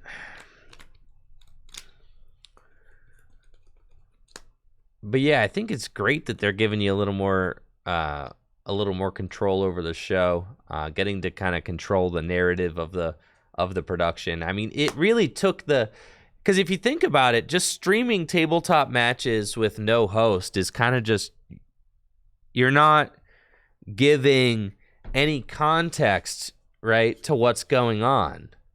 A host gives context to what's going on, and that's how you bring people in to a production, by giving context. So the host does so much, because you're not just staring at a be right back screen for 30, 40 minutes. It's not just your diehards that are going to be watching. You can actually get some casual viewers who are just kind of interested in what's going on. I watch Games Done Quick, and I don't have any idea what's going on in Games Done Quick. I just know that there's people playing games quick. That's it. Yeah, man, we ain't winning this one, son. That's okay. Yeah, human stories about the players, for sure. That's the end of our win streak with the Lightning deck. I want to try. You're not beating any other single prize deck with this deck. You shouldn't even beat the Zoro box deck, because Zoro box will just slow bro you at the end. You saw us beat Reggie, but that was like, we got kind of lucky there. So that's a major shortcoming of the Dynamotor deck, is that it's kind of the worst of the single prize decks, because it's just a turn slower, and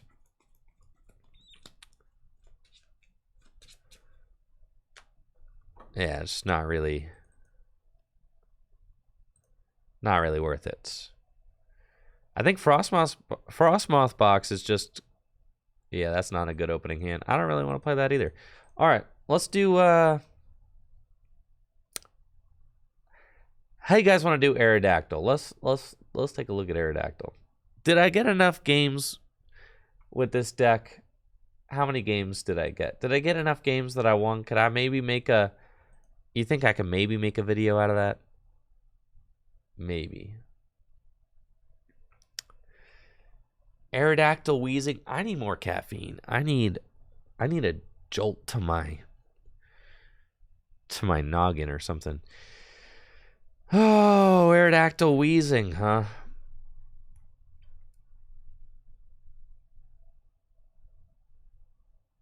Katron's wild deck. I know.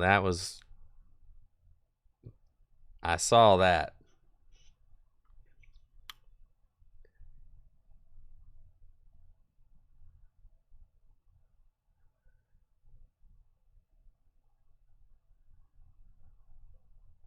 Oh, here's the yeah. The issue with Aerodactyl is it only turns off Pokemon V's abilities. It's not even good.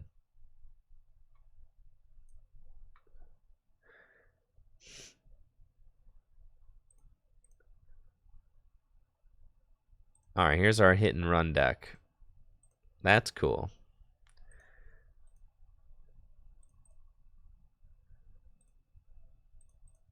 And this deck should be just terrible because of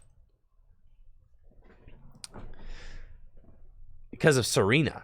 They can just get Serena and just play around your Weezing. But anyways, here, why complain? Let's not complain. Let's just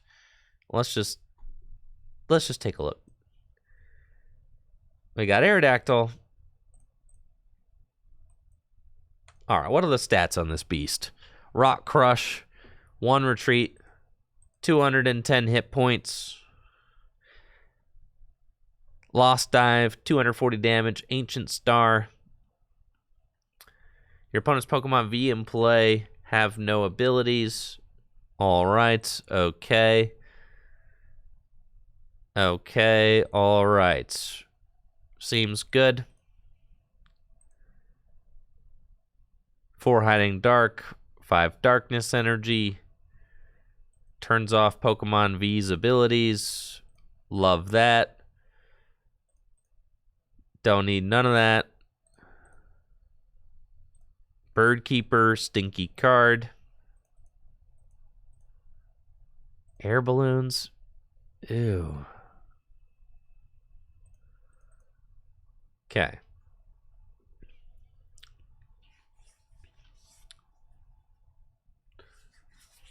You can put the poncho on the Aerodactyl, it's true. You shouldn't need that. You want to go first. Definitely. You don't really want Ultra Balls.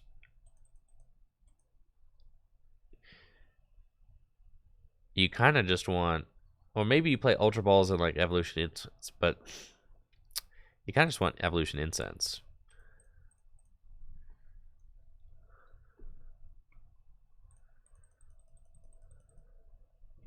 Boo Shake. Oh, yeah, the Boo Shakes too.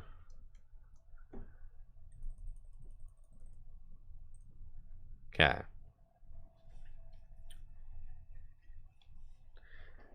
Four Crushing Hammers. We got Marnies. We got Researches. We've got Energy. We've got Boss's Orders. Oh, baby. We need some switch cards. Yeah, Level Ball's pretty good. Yeah, it can get out your coughings, which is nice. We probably want like a rod.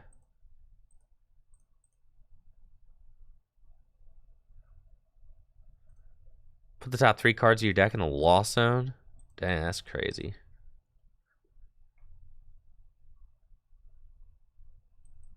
Probably want a rod. And then, are there any special energy? Yeah, you definitely want fans in here too.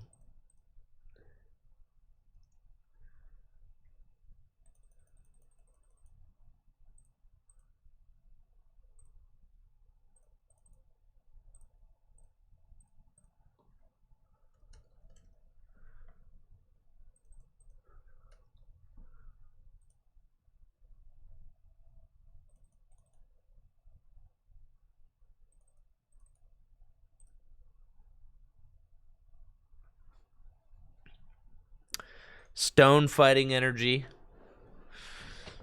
Alright, we're gonna make them real thick, dude. Aurora over Stone. Nah, man, my Aerodactyl ain't getting knocked out. Period. Imagine him taking 40 less damage from attacks. It gains an ability that has the effect of your opponent's Pokemon V have no abilities. Big Charms. Boost Shake, Crushing Hammers, Fans, Evo Incenses. You probably want like...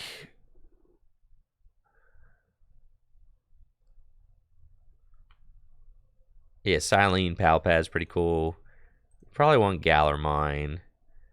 You probably... Yeah, 4 Galar Mine, probably, right? Yeah, you just want to be as annoying as possible. It is no longer hit and run. No, it is not.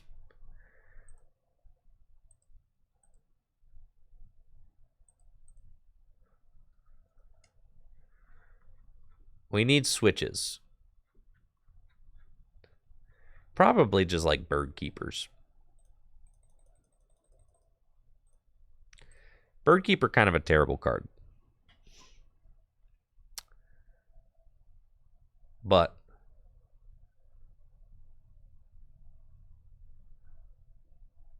that's fine.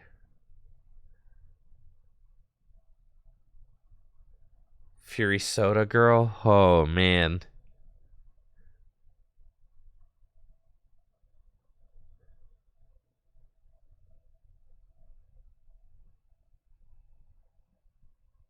I know, we need Mallow and Lana in here for sure.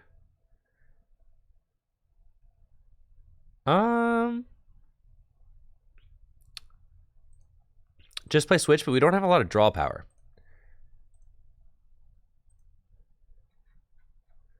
So, Bird Keeper's attempting to, you know, kill 2 birds with 1 stone, essentially.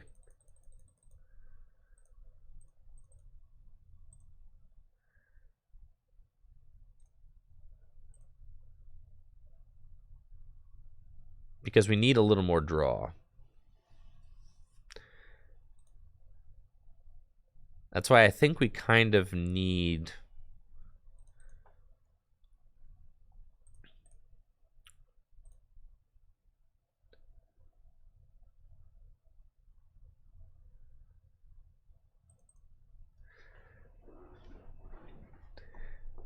Huh. All right. Okay. Definitely the 4 fans. Definitely the 4 evolution incenses. The boost shakes I feel like are important.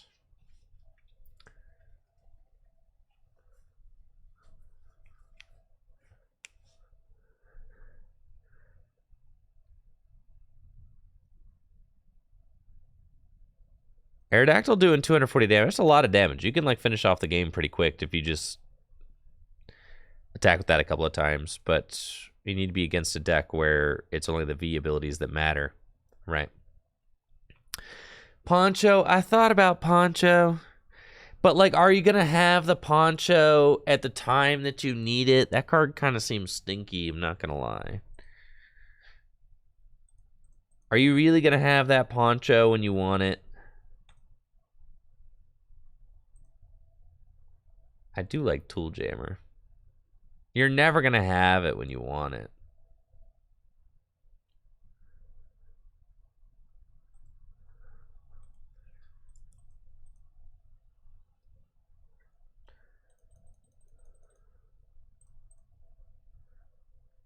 Culver's experiments could get us up there on the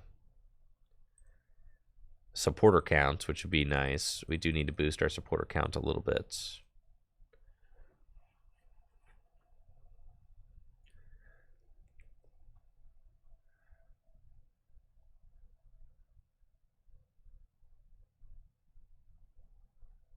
Okay. I feel like you need 4 hammer, 4 fan of waves. I feel like we need a couple of gusts, yes.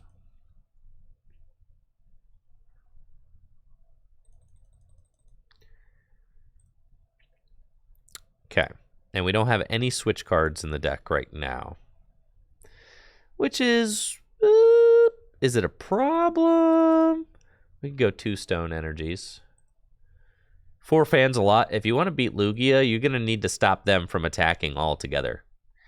Because, yeah, you need to take a turn to stop them from attacking altogether. Yes. Well, you need to, because they could just attach like double turbos and stuff. So you need to be able to get all of their all of their energy out of there. Definitely.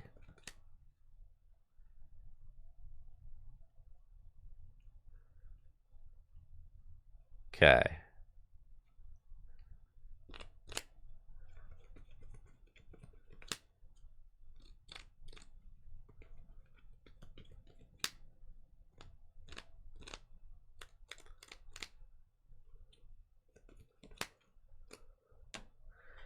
I think you'll actually have enough time to attach energy to the Aerodactyl.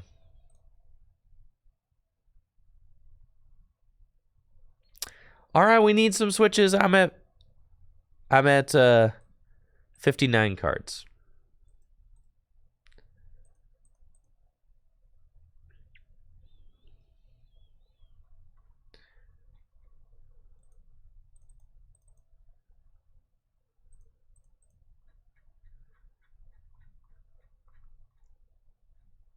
You don't want to play escape rope because you don't want to ever give your opponent a free out of switch. So, yeah, you never want to give them a heal out of switch, ever.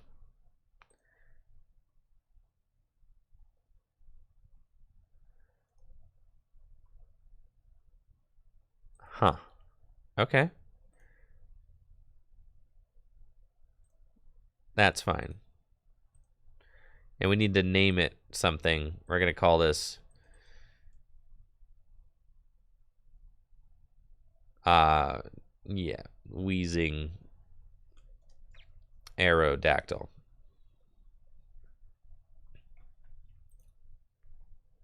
I guess we could include a Hisuian Sneasler at this point.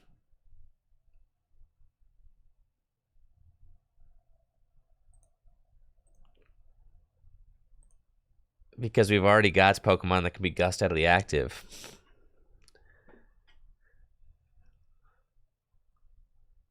Aurora, I feel like I feel like stone could help it survive some hits from things. Of course I'm going to start it.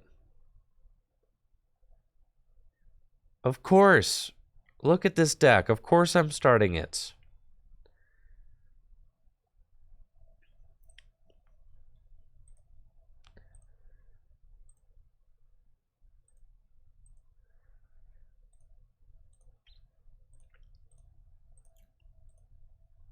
It's going to be sick, though.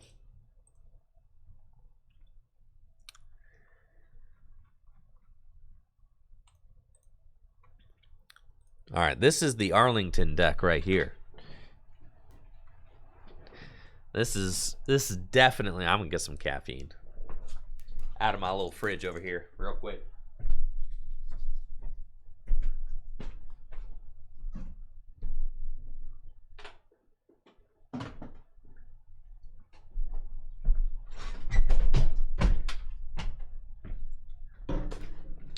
Dang, I almost beefed it there. Okay, here we go.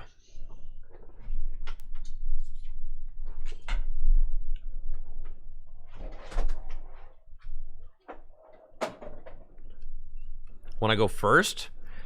Heck yes, brother. Okay, we're doing it. Let's go.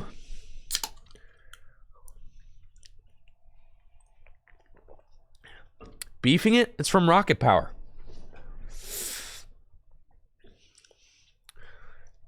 All right, looks like I'm up against a Lugia V-Star deck. I'm going first, and boy, we've got a great start with Aerodactyl V. I can attach my Stone Fighting Energy, Quick Ball, and discard Boss's Orders. Go get Coughing, take a look at the deck. We've got Boost Shakes, Evolution Incense, and my Aerodactyls are in the deck. That's good, and we'll pass. So what I want to do is just go find my Aerodactyl V-Star turn 2, and I want to activate its ability that shuts down all abilities from Pokemon V. And if I can do that, then Lugia will not be able to use its Summoning Star ability and will not be able to get Archeops into play, and we should be good to go. That's the main idea. Going first against Lugia is really cool. If we're going second, we want to get a turn 1 Ascension with Weezing and shut down abilities that way, which is also a really valid thing for us to do using this deck. Now we've got 4 Culver's Experiment, 4 Marnie, and 4 Research in this list because we need lots of draw power since we don't have any on-board draw. This deck isn't playing Crobat V or anything like that. So first, we're going to go with Culver's Experiment because it allows us to see 5 cards. And we whiff the Aerodactyl, which is pretty sick. So that is unfortunate, but I can retreat into Weezing. So it's fine. I ain't even mad. We're chilling. We'll keep these. And we will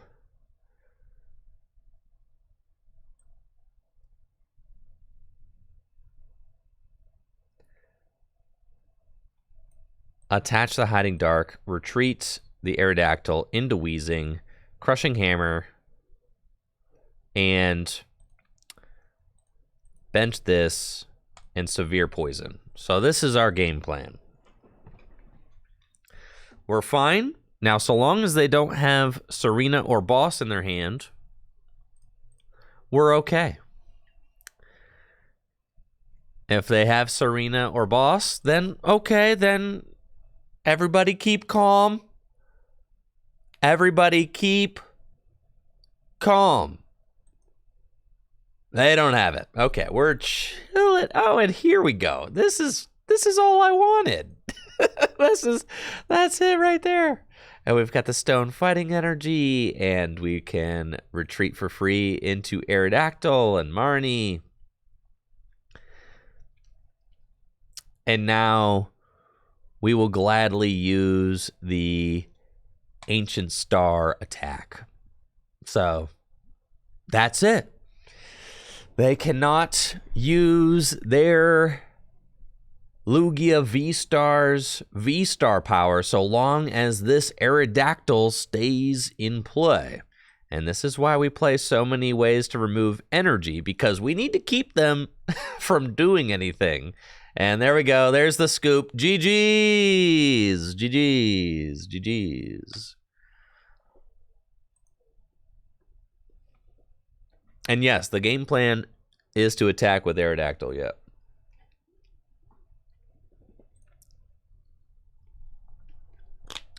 Yep. Because Aerodactyl just does what Weezing does, just faster. It's just like, I mean, Aerodactyl is just going to do 240 damage at a time. So you're just slap, slap, slap, slap, game over.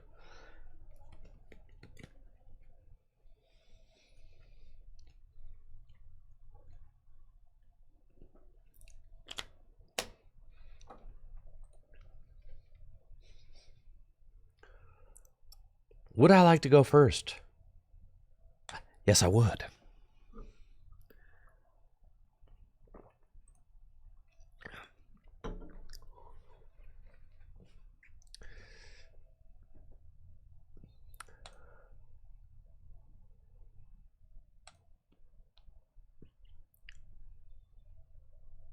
Oh, yeah, baby.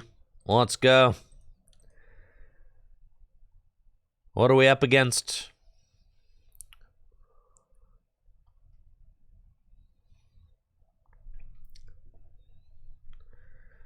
I don't know, and I don't care. We're going to get a turn 1 Aerodactyl, so let's attach this Hiding Darkness energy and Boost Shake to go find Aerodactyl V-Star. Next turn, I can use my Ancient Star V-Star power in order to make it so that my opponent's Pokemon V cannot use any abilities so long as this Aerodactyl remains in play. So I'm pretty excited about that. We've got Colress's Experiment, which can allow us to dig a little bit deeper into the deck, find some disruption cards, maybe find some Weezings. And it looks like my opponent is also playing a Weezing deck, which is pretty funny. Yeah, there's a Darkness Energy and Coughing right there. It might be an Eternatus deck. I'm not sure. I mean, we've got Galarian Zigzagoon, got Coughings. Who knows? Maybe there's Crobats. If it's an Eternatus deck, I think I have them in a pretty tough spot because they depend on Crobat and Eternatus in order to do much of anything. And yes, it is an Eternatus deck. And Eternatus is famously weak to fighting. So that's not going to bode super duper well for them.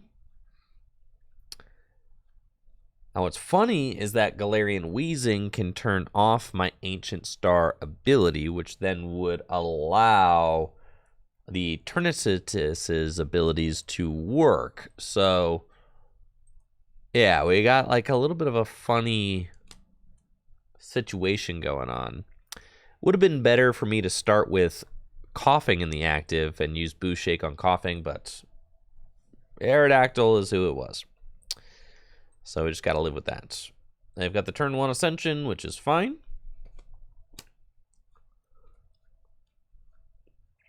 I think I just go Culver's, not Culver's, I think I just go Boss.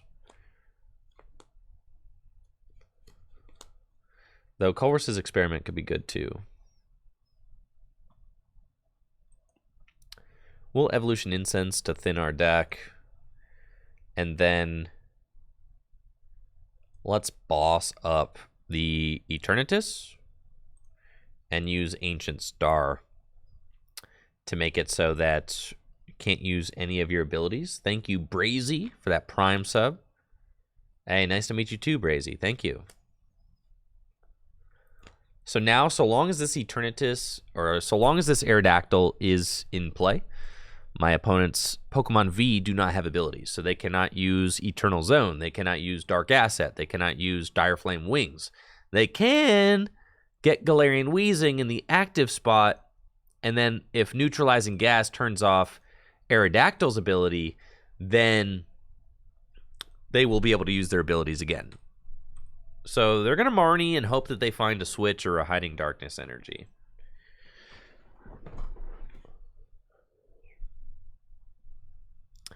I don't have a lot going for me in this hand, but the hope is that my opponent doesn't have too much going on either. I could go Quick Ball for a Coughing and Boo Shake. That's kind of cool. I'll probably do that. And then we're just going to keep attaching to Aerodactyl, hopefully find the Stone Fighting energy. And then once I start swinging with Lost Dive, man, we're having a good time. Now, the crazy thing about this, my opponent can't use Crobat V to draw more cards. They're just stuck. They're super stuck. Like turbo stuck. Crushing Hammer, great hit.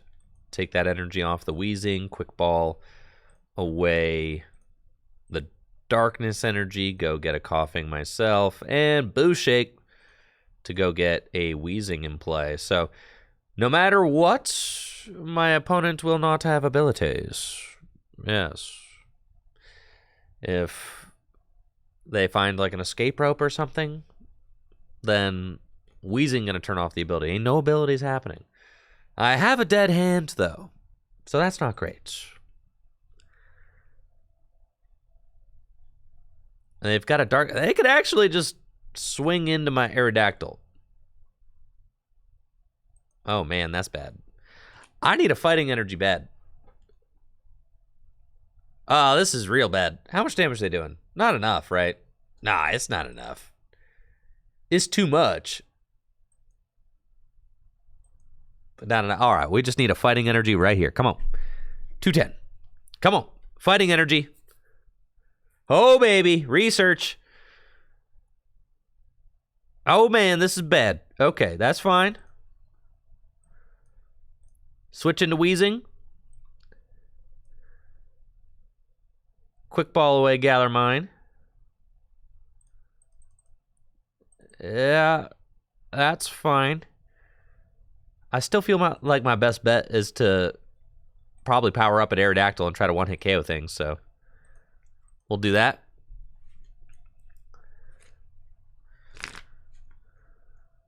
There's no way they have a boss here. Couldn't see it. Nah. They've only got 11 cards in deck. Oh, it's free. They got 2 boss in the discard pile. Easy money. Okay. So it's gotta be...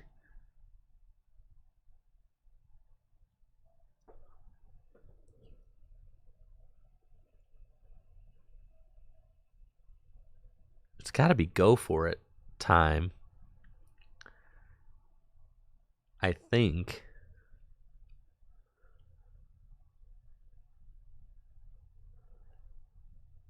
Yeah, it's got to be go for it time. We'll find it right here. Oh, yeah, baby. Let's go. Stone Fighting Energy. Galarian Weezing. Crushing Hammer. Oh, yeah. Let's go. Then,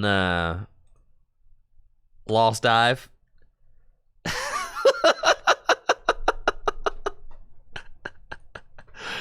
Ooh-wee. Let's go. I'm so alive. That Eternatus had to go. Had to go. Now look at us. What you gonna do? Got nothing. 3 cards left in deck. They got Hiding Darkness and Switch. So now their abilities will work again. This is true. They can use with the Galarian Weezing. They can use Moltres, charge some energy. That's fine. They can poison us. Not what I like to see.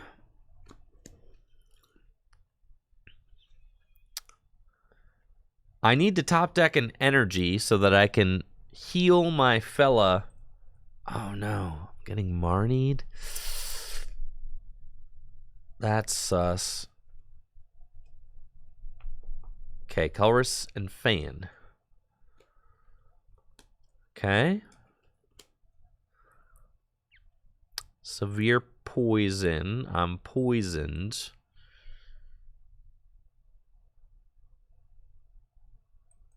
Let's rearrange the deck. And Colress's experiment.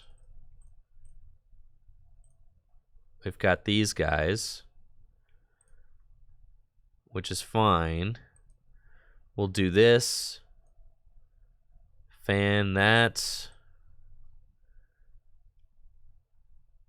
Attach here. Oh, I shouldn't have fanned that. That's silly of me. I literally gave them an extra card for no reason. And then we'll take this knockout. And then I'm building up towards a second Aerodactyl, which I'm just going to use to take my final 2 prizes for game. So that's the hope. We send up Weezing. So they still have no abilities. Gosh, that artwork is cool.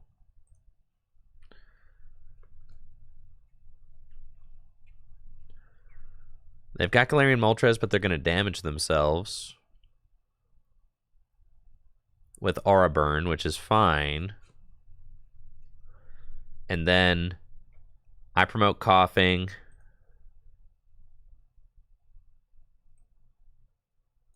Evolve into Weezing. Evolve into Aerodactyl V-Star. Yeah, that's right. No more abilities. You get them out of here. Crushing Hammer. Attach. Pass. All right, now I need to top deck an energy in order to win.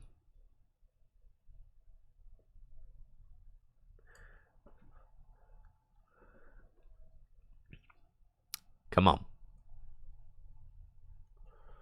How many switches you play? I can switch into Weezing.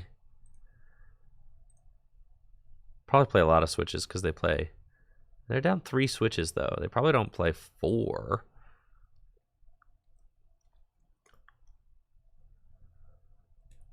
So they're going to poison with Severe Poison. Fine. I've got Research and Boss in my hand. And I've got a Boss in the discard pile. So let's... Do I have a switch in my deck? I'm pretty sure I do. Yeah. So let's boss up this Eternatus. There's no way you play... There's no way you play another switch. At this point, I could deck you out. You've only got 2 cards left in deck. And then next turn, I find Switch and Energy for game. Oh, I don't want to put any Pokemon back in. That's my bad. I was like, oh yeah, basic energy back to the deck. Let's do it. Yeah, no point in that. Fine. Research. We've got the switch. No energy. No, I needed the energy. There are 2 in there. What a whiff. All right, that's fine. I don't think they can one-hit KO my Aerodactyl regardless. So that's fine.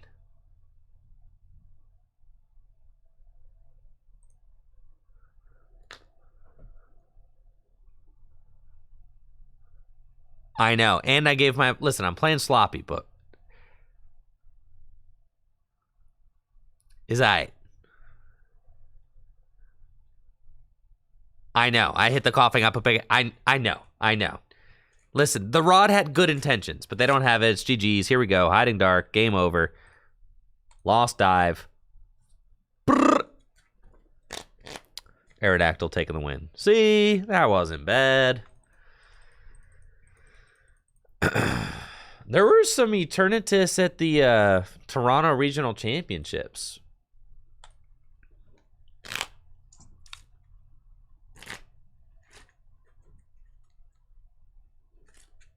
There was. I saw him. I saw him, dude, with my own eyeballs. I seen him. And Eternatus got top 32 or something. It was crazy. Crazy, crazy.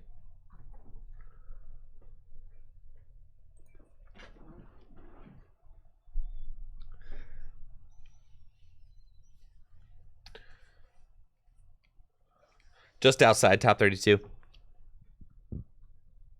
All right, we're going second, which is like super cringe. And we started Aerodactyl for the third game in a row. Okay, I'm playing against a Lost Box deck. And I feel like we should just be able to farm Lost Box because we play Weezing. That's the hope. Because they rely on their abilities quite a bit. So that's what we're trying to do. Just get Weezing set up. And then profit. They're going to try and set up their Snorlax as fast as possible. Because that's going to be their best bet to win this match. So that's what they're going for. Trying to get 7 cards into Lost Zone.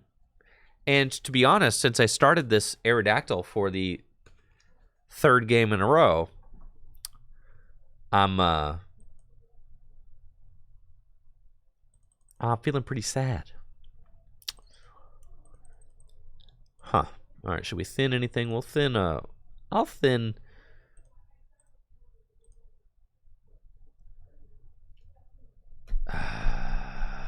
That's fine. Yeah, we'll thin that. Colress's experiments. Oh, the switch? But we didn't get... Oh my god, we didn't get a coughing. But I found the switch, but no coughing? What gives, dude? Okay.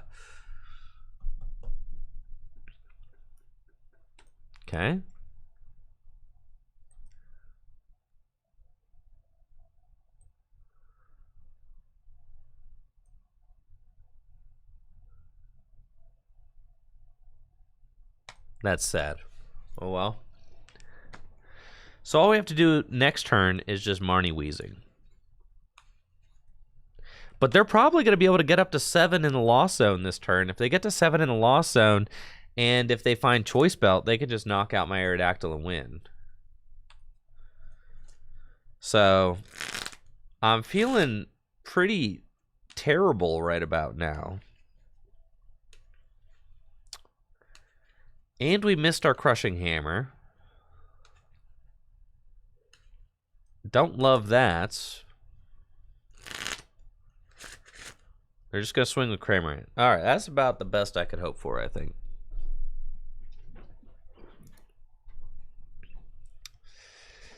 Spit innocently. And it's looking like, yep, a Marnie from me. We better find... Holy smokes, bro. Man.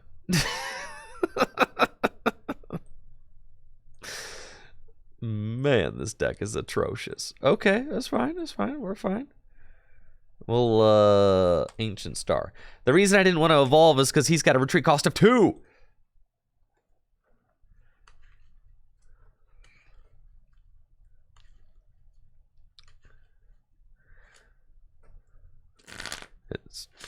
It's fine. They're going to get up to 10 cards in the Lost Zone, dude. I'm going to let them do that with my Weezing deck. Brother.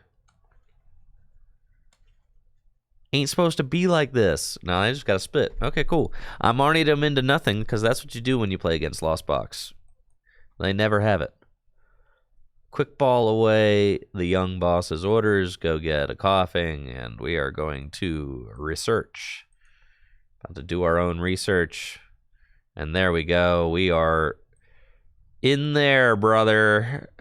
Finally.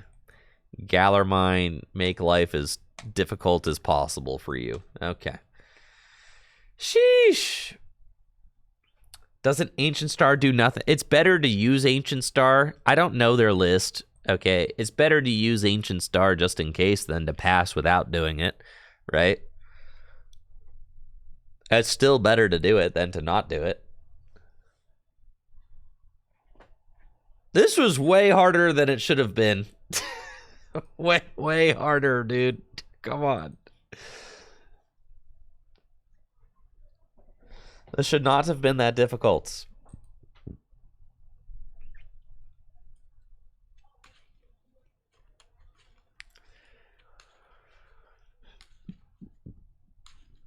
All right, Charizard. Uh-huh.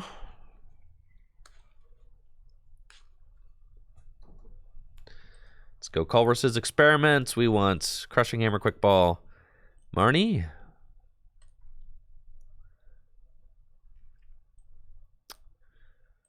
Quick Ball away, Aerodactyl V-Star. Go get Coughing.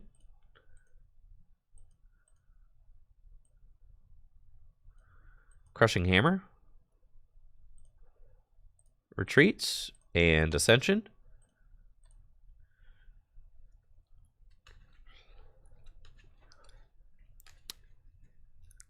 We don't want to move the Cramorant. We don't even care. We don't care if the Cramorant stays there. That's fine. We're chilling. We'll research now. And we should be in a pretty brilliant spot at this point. We can just severe poison and kind of just laugh all the way to the bank at this point.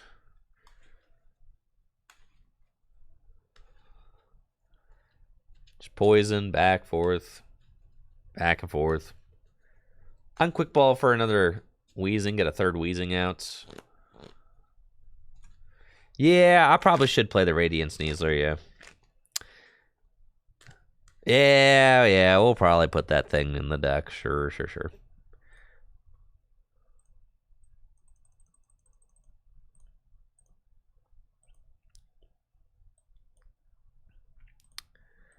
Boost shake. You're out of here, buddy. I guess it's always that I just don't want... Like, you're only... In an ideal world, you only put Aerodactyl out in games that it matters. In an ideal world, right? So then my thought is that the math on taking knockouts doesn't matter, because if you got them, you got them. So the math does... Yeah, if you got them stuck, you got them stuck. An extra turn doesn't matter. They're stuck. And the Sneasler is actually an out for them to get unstuck, which I don't like. And it's also another non-coughing starter, which I don't like. So now look at that. That's not what I like to see. Knocking out my Weezing and stuff. You should have never done that.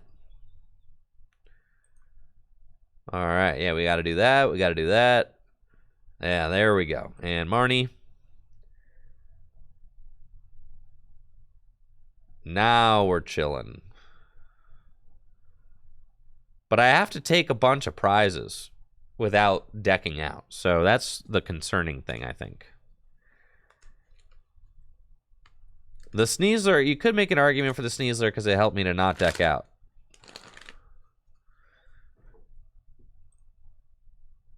Thankfully, when I get down to one prize left, I can just go ham with Aerodactyl. See? This is bad. It's all because we started this thing.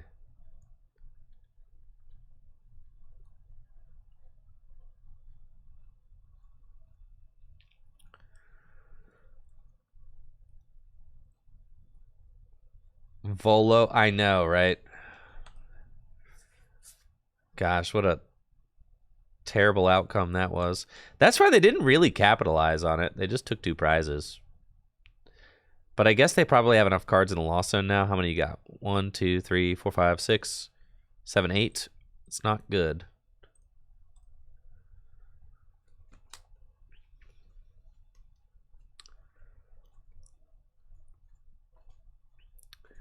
Yeah, Volo gets rid of the V-Star power too. Volo seems pretty bad. It's like you're playing the card just in case you start the Aerodactyl. How about you just don't start it?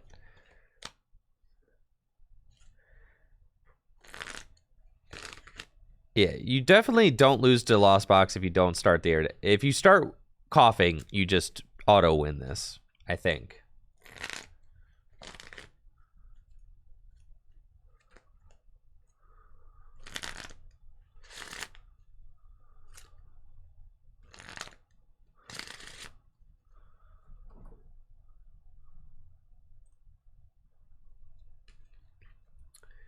Leafy Camo. Leafy Camo is such a cheese card.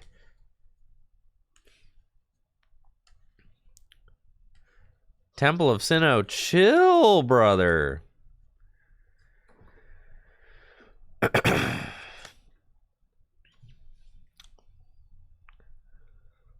is a cheese deck. That's true.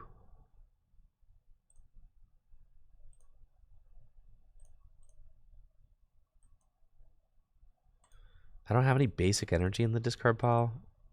What the heck, dude?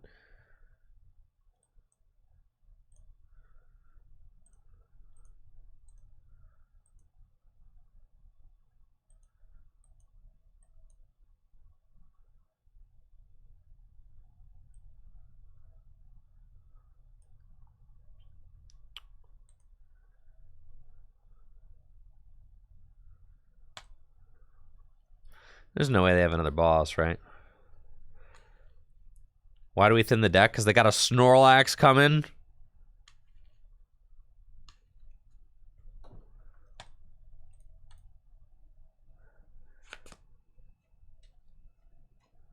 They got a Snorlax. He's coming.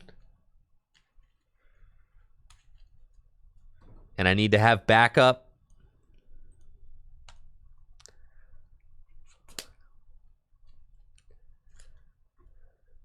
There's a shiny Weezing. No full art, though. Are you stuck? Scoop up. No. Man, brother. Okay. I'm going to need you to stay asleep.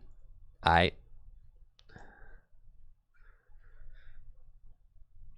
you do that?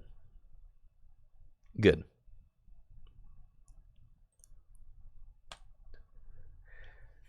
And I'm definitely going to need you to not have another switch cart.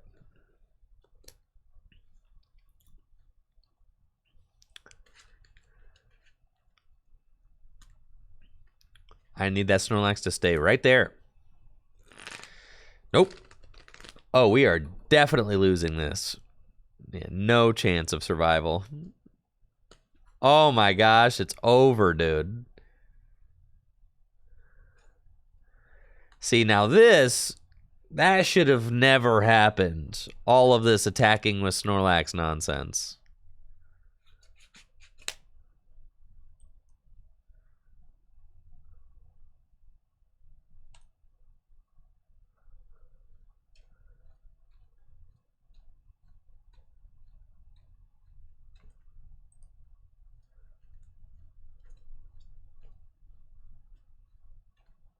Yeah, I can't take 4 prizes with one guy.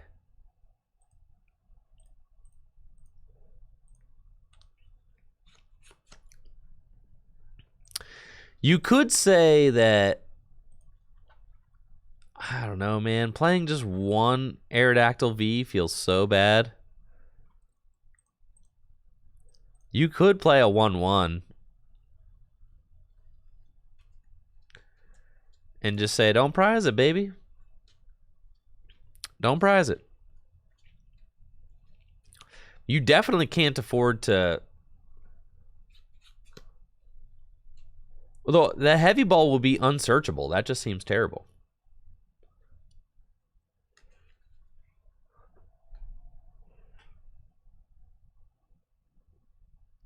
Ah, you need the hammers.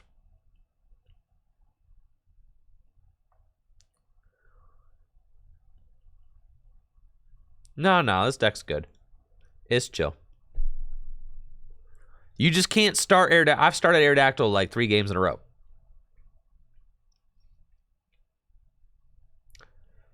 You could play 1, 2, but then, like, is that worth it? How many games, in what matchups do you want Aerodactyl?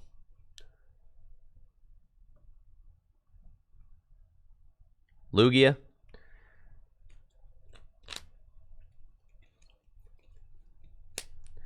Mew?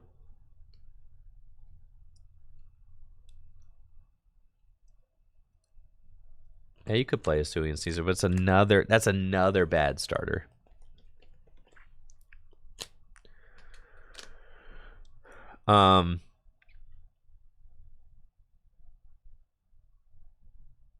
What are more toxic cards we could play?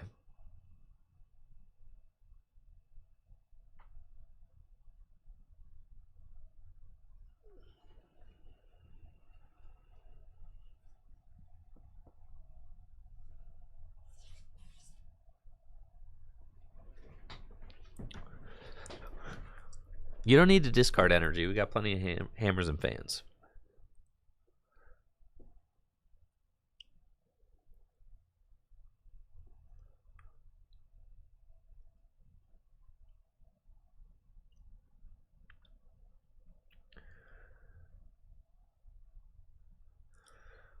I don't hate the idea of playing like a Silene and a Palpat or something.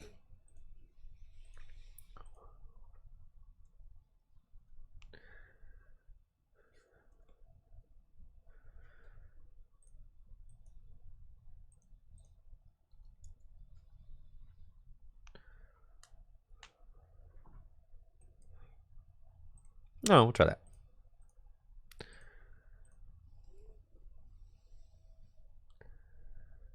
Silene for more hammers and fans. Right, precisely. And then I also like the idea of playing like a... If we're doing that, then I like the idea of playing a Roxanne as well.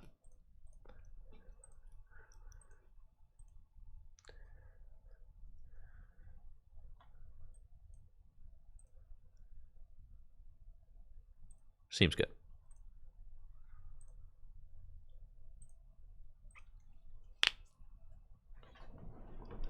All right, that's broken. Big broken.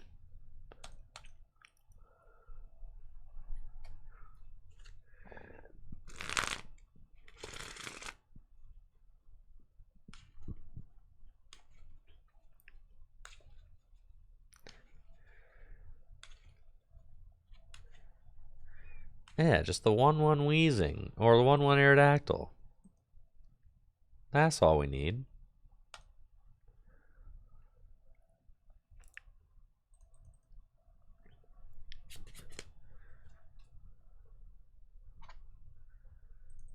Let's see. We decided we needed less non-Weezing Pokemon, not more.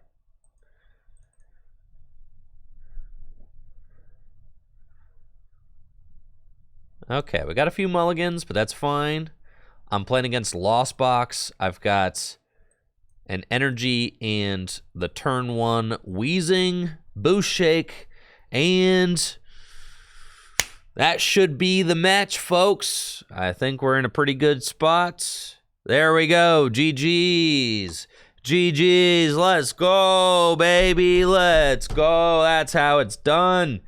Thank you, Pokazim and Matty and Tony for the Prime sub and the Tier 1 sub. Thank you, guys. That's how it's done, baby. Right there.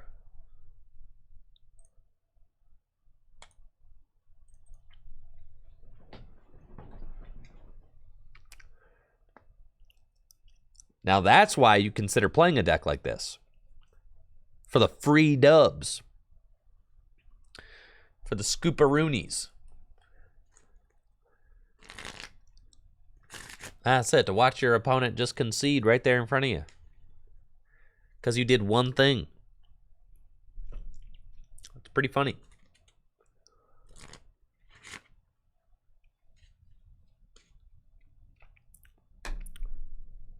A wild Yoshi has appeared.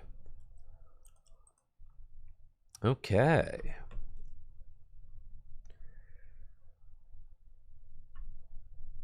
Well, let's see what Yoshi is playing. Yoshi's going first. We've got our Aerodactyl V-Star in the hand. Looks like Yoshi is playing Shadow Rider Calyrex. Maybe it's the Arceus Toolbox deck. I don't know. Maybe it's just a Shadow Rider deck. It does have... Yeah, I'm not sure. Let's just wait and see. Yeah, I have no idea what I'm up against now, if I'm being honest. Quick ball for the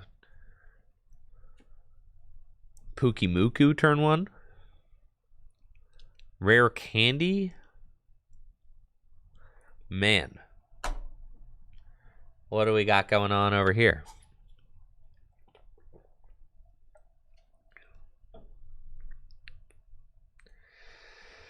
Gardevoir. Ah, this is a control deck, huh?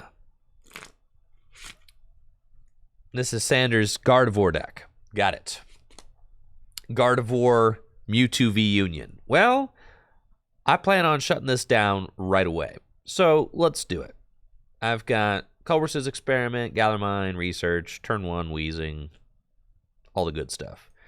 Culbert's Experiment, we've got Boo Shake, we've got Hiding Darkness Energy, and we've got a Hammer.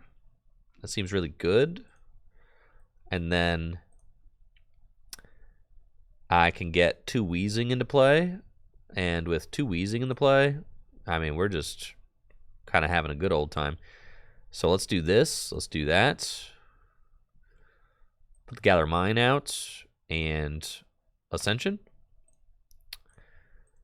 And then next turn, I can... I guess maybe I want to... I didn't need the Boucher because I could just use Hiding Dark, Retreat, and Ascension again.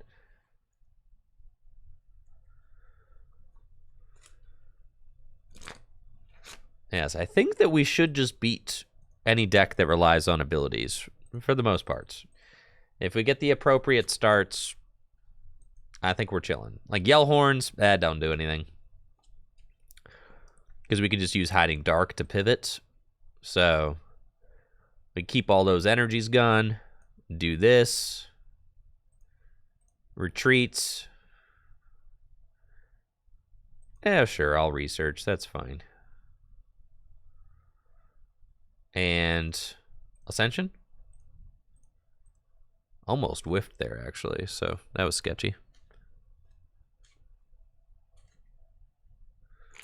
Now look at us.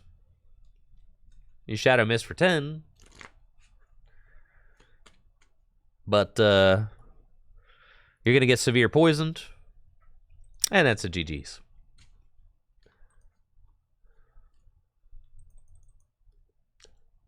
That's it. Easy as that. Free wins. You think I can convince the boys to play Galarian Weezing at Arlington?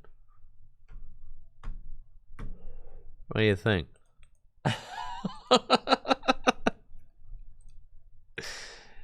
You think I can? You think we can do it?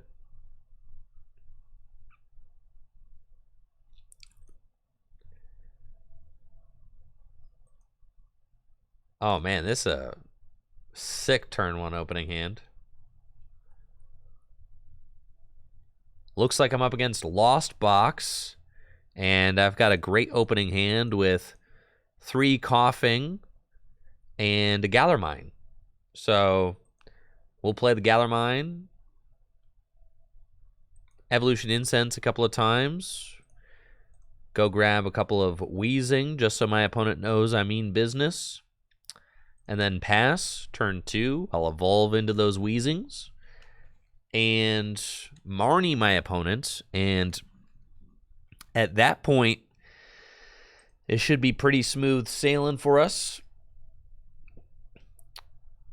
My opponent's going to have to try and get 7 cards into the lost zone on turn 1, or as close to 7 as they can get, because that's going to be their best chance of being able to win. Wow, Crabominable.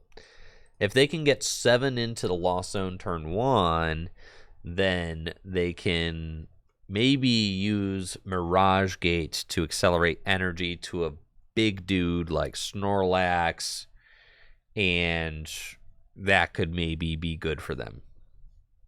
They can't retreat because of Gallarmine, which is why we put it there. I was like, I want this Cramorant stuck. Try to slow them down as much as possible on the opening hand, on the opening turn. And sure enough, that Cramorant ain't going nowhere. So let's evolve into Weezing, Crushing Hammer. And Wilmarnie, let's go. Find ourselves a nice hiding darkness energy. And folks, it is time to partay. Let's go. Severe poison. That Cramorant is poisoned. And it's going to start withering away right in front of our very eyes.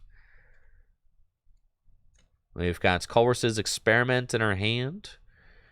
So we can use that and maybe find a Booshake. They have Boss. Dang it. What are the odds? It's fine. Boss's orders bring up my Lone Coughing. Hate to see it. It's going to allow them to use some of their abilities, but it's fine. Still got 2 Galarian Weezing going strong.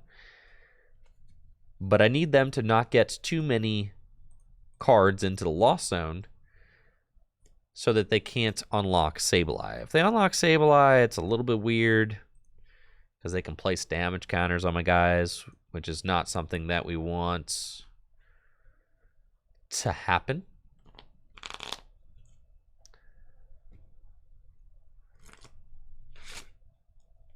Yeah, Brandon, I could see it. For sure. Play against some meta decks. See how we do. The Snorlax is our biggest enemy, most definitely. So let's Culver's Experiment. We've got Evolution Incense, we've got Boss, and we've got Gallarmine. I don't think the Gallarmine is important as maybe... Oh, yeah, that's fine. We'll get these guys. And we'll Evolution Incense to go get Galarian Weezing, so abilities are shut down. And we'll Poison.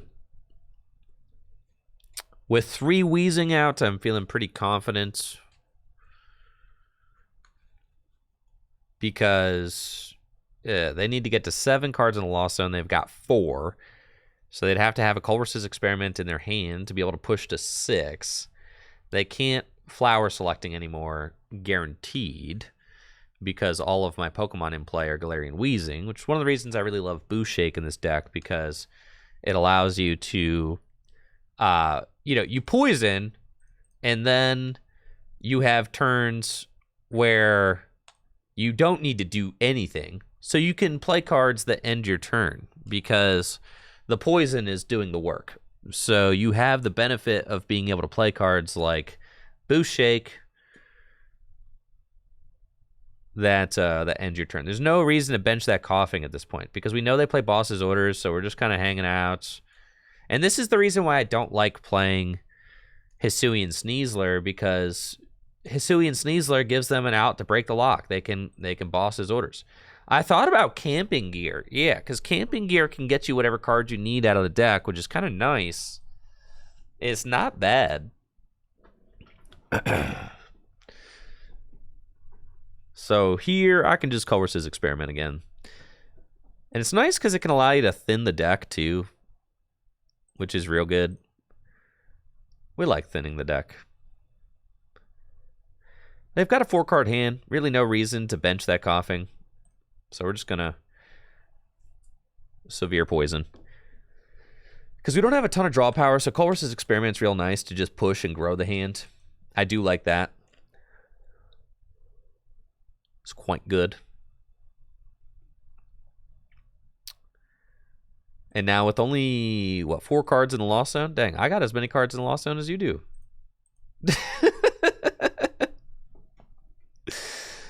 That's kind of cracked.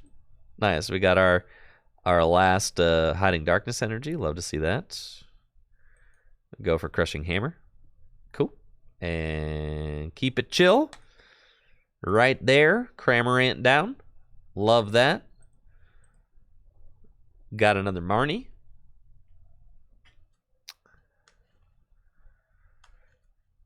And now they're just promoting big guys, trying to make sure that, you know, they get as much time as possible. That's what they're trying to, like, put together enough cards in the Lost Zone so that they can use Mirage Gate, I think, to power up Snorlax. That's, like, the best play they got.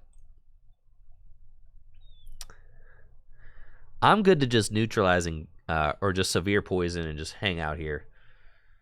And just poison turn after turn. That's okay.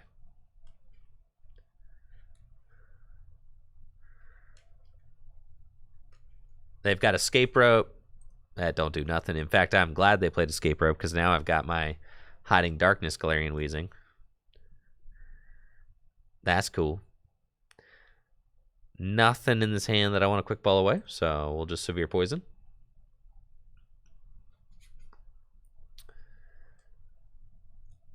And eventually this Comfy is going down. The thing about this deck is we need to make sure that we have enough aggression to be able to take 6 prizes. Quick ball away the quick ball to thin the deck. There's nothing here that we want. They're powering up the Greninja, but that's fine. We want to save our boss's orders. No real reason to use those. The Radiant Greninja, is it even a threat? It does 90 damage to 2 things. I'm not terribly worried about that. Seems totally fine.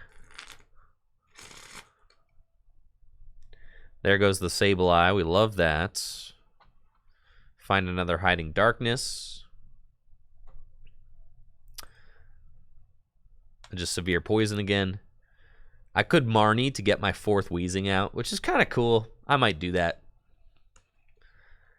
That's fun.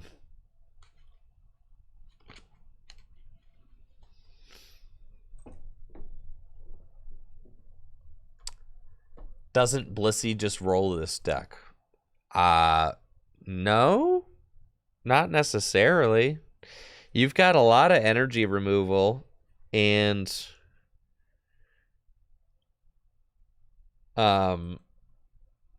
you poison them, and their ability doesn't work because you turn it off. So, and you can also, if you can build up an Aerodactyl, you can just one-hit KO. One-hit KO them. So that's kind of cool. All right, severe poison.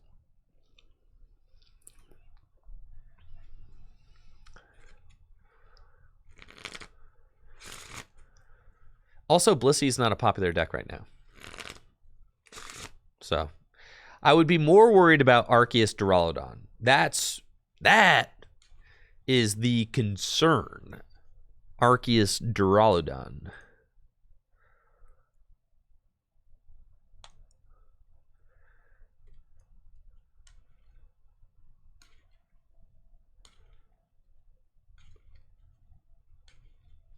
I definitely would rather play the deck as like a quad Weezing deck with a small Aerodactyl for when you go first than I think play like Crobats and all that. I mean, I've played a lot of Galarian Weezing.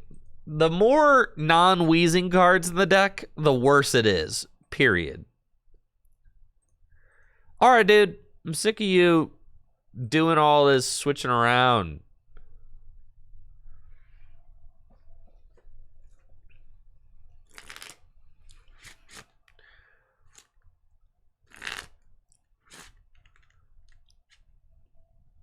Sick of it.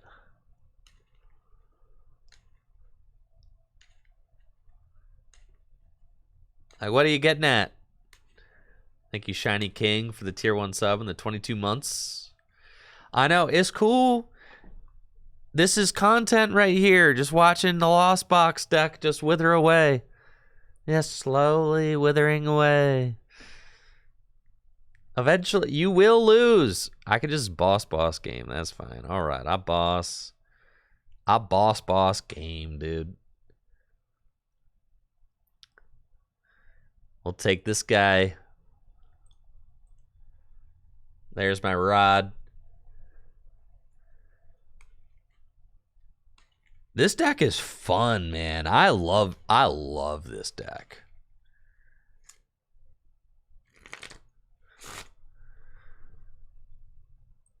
GG's, Lost Box. GG's. That's it. Weezing the MVP.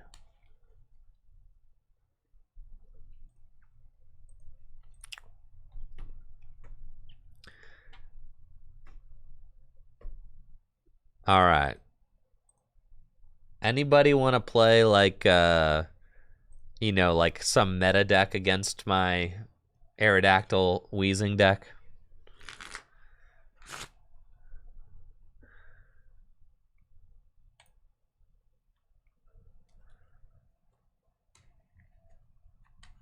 We got any like Mew, Lugia, something like that? Yeah.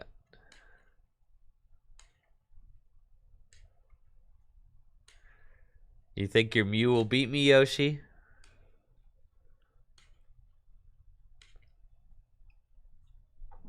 All right, sick. Give me 1 second. I'm gonna take a quick break. When I get back, let's play some games versus meta decks. Yeah. All right. Give me 1 second. We'll be right back. Hang tight. Make sure to check out fullgripgames.com while I'm gone. Thank you so much for being here.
All right, thanks for the patience. We're back.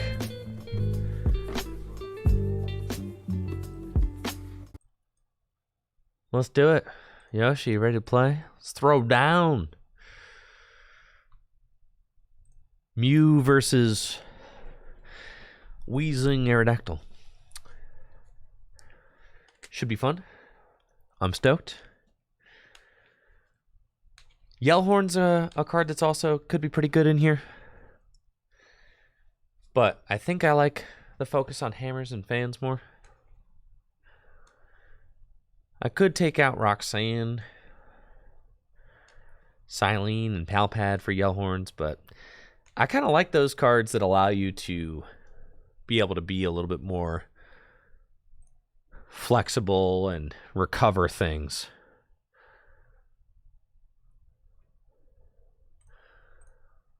That seems good. All right, let's do some predicting. Who gonna win game one?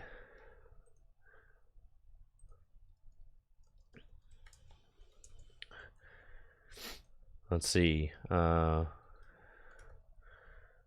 or Mew? You got a minute. Do I want to go first? Yeah.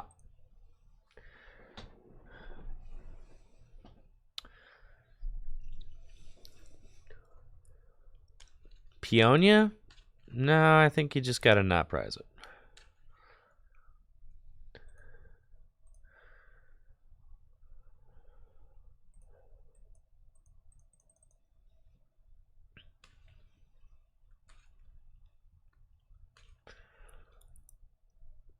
Beautiful Mew VMAX deck. My goodness. Take our mulligan. All right, good luck to Yoshi. Don't have the most eventful opening hand going first, but... All right. Playing against Yoshi with his Mew VMAX deck. I've just got Coughing, Energy Pass, turn 1 going first. And Yoshi is going to set up his board. I've got Galarian Weezing ready to turn off abilities turn 2. But the issue is that Mew VMAX with a double turbo energy can very easily get around the neutralizing gas ability. Also, wow, I mean, yeah, 4 Sealstone also gets around Galarian Weezing. So this all just seems like pretty miserable because 4 Sealstone just gets around Weezing. It's ridiculous. So anything that Yoshi needs in order to set up, he could just go get, which is pretty crazy. I'm going to quick ball away Booshank and go get an Aerodactyl V and then research. And I've got a Coughing, I've got a Galarmine, I've got Evolution Incense to go get Galarian Weezing. I've got Quick Ball away, Research to go get another Coughing, and Will Severe Poison. So this is fine. This is fine. It's fine. We've got abilities shut down.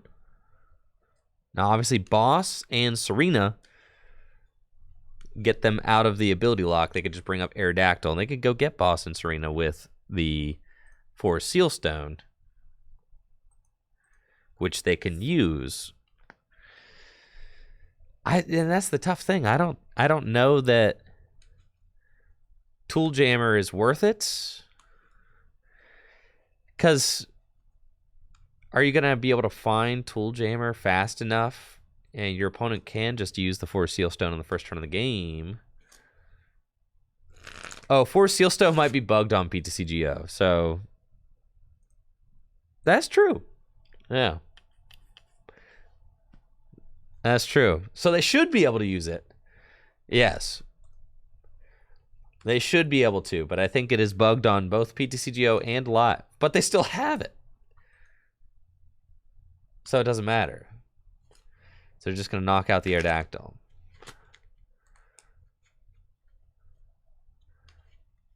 So I think we just lose. Which makes this deck seem pretty bad.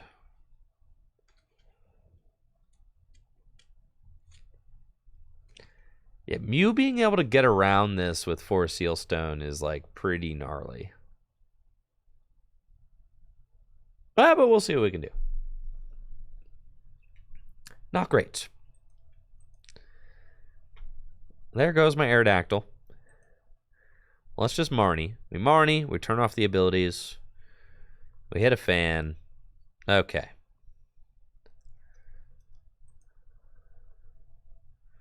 Yeah, I'm starting to feel like maybe the deck is not playable. Maybe. But we'll see.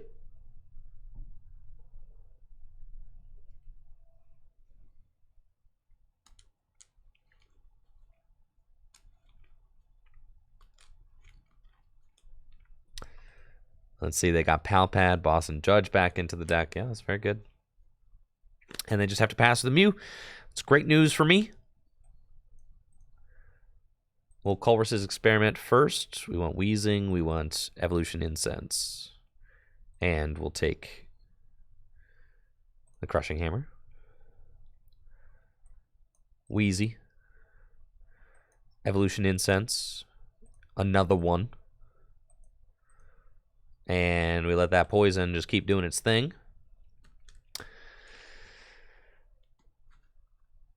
A card that let me discard cards from their hand would be cool. But it's not necessary. There's double turbo energy, so they can take a knockout, which is sketchy. Every knockout they take is really sketchy. Because I'm not exactly the best at streaming attacks. But that's okay. They can't max Miracle, so that's nice. They have to Technoblast. And they're still just going to rack up more poison damage. So we'll promote Weezing. Go for Crushing Hammer first. If we don't hit that, then obviously we fan. We do, so we can research. That seems fine. Want to set up more Pokemon if I can. We've got Silene. And I think, like, honestly, this next turn, it's like a Silene angle. Like, just let me go get that coughing. Or something like that. That's fine.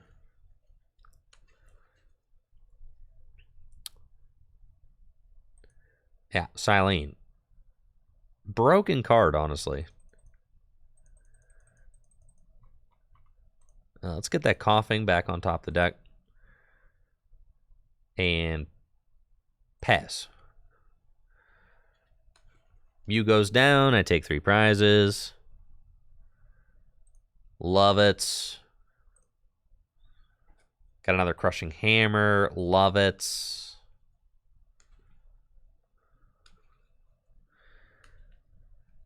Tool Jammer could be good. I mean, it could theoretically stop a Force Steelstone. And Force Steelstone is like a one-time thing that you have to worry about. It's not, you know, it's not like constantly in the way, which is nice. Let's see. We got a Weezing in the deck. We do. Let's just bench this, retreat into this, do this, and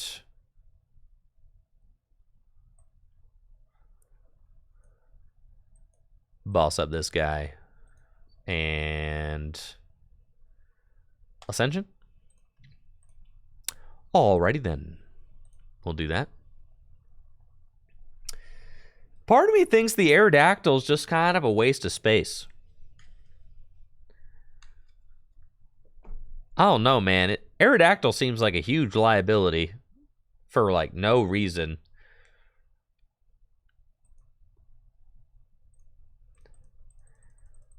Oh, we got this guy. Yeah, what does tell me something that Aerodactyl does that... Tell me something Aerodactyl does that Weezing don't do. Hmm? You know what Aerodactyl could do is lose me the game if I decided to bench it right now. Because they could gust it up, break the ability lock, knock it out.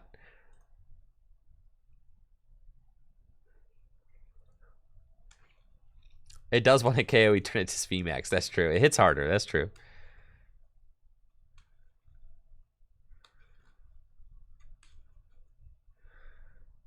Yo, I could rock sand that. That goes hard for sure.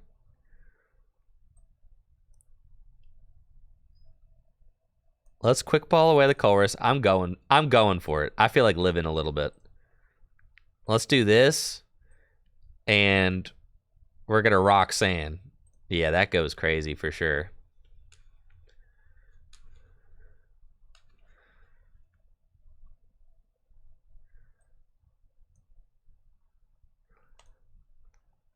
And then next turn, there's no way they get double cross switcher Mew VMAX. Not off of Roxanne. I know, it's a bold move, Cotton. Let's see how this one works out.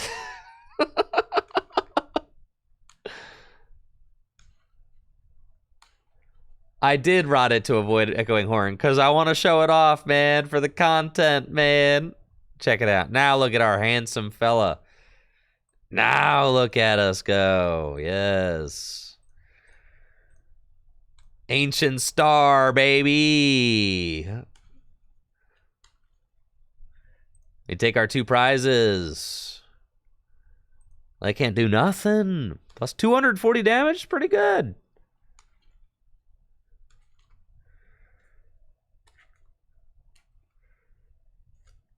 That's pretty... Yeah, GG's, Yoshi. GG's. There we go. Just like that. We're up. All right, Yoshi, let's try that again.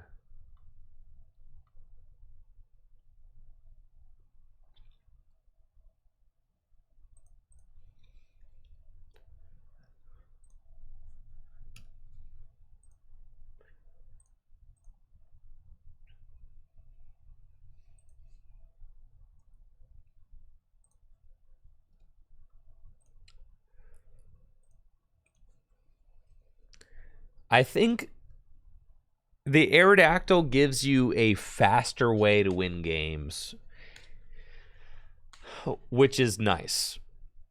In it, if you're playing like a 50-minute best of 3, it is nice for that. Because sometimes taking too long is really bad. So it can just kind of expedite the whole situation, which is definitely good. Dang, with this list, we can get cards into the Lost Zone.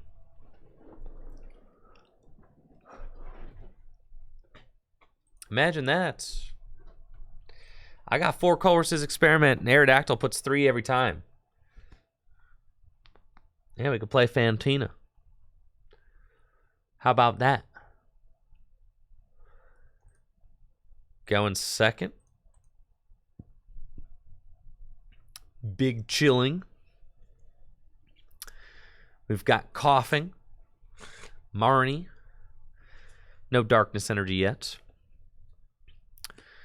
Playing against Yoshi's Mew VMAX deck. We're going second. And we've got Young Coughing in the active spot with a Marnie, which will allow us to dig for a Darkness Energy. And we can Ascension into Galarian Weezing. Galarian Weezing has the neutralizing gas ability, which makes it so that all other abilities on my opponent's side of the board do not work so long as Galarian Weezing is in the active spot. That is the main idea of this deck. So that's what we're going for.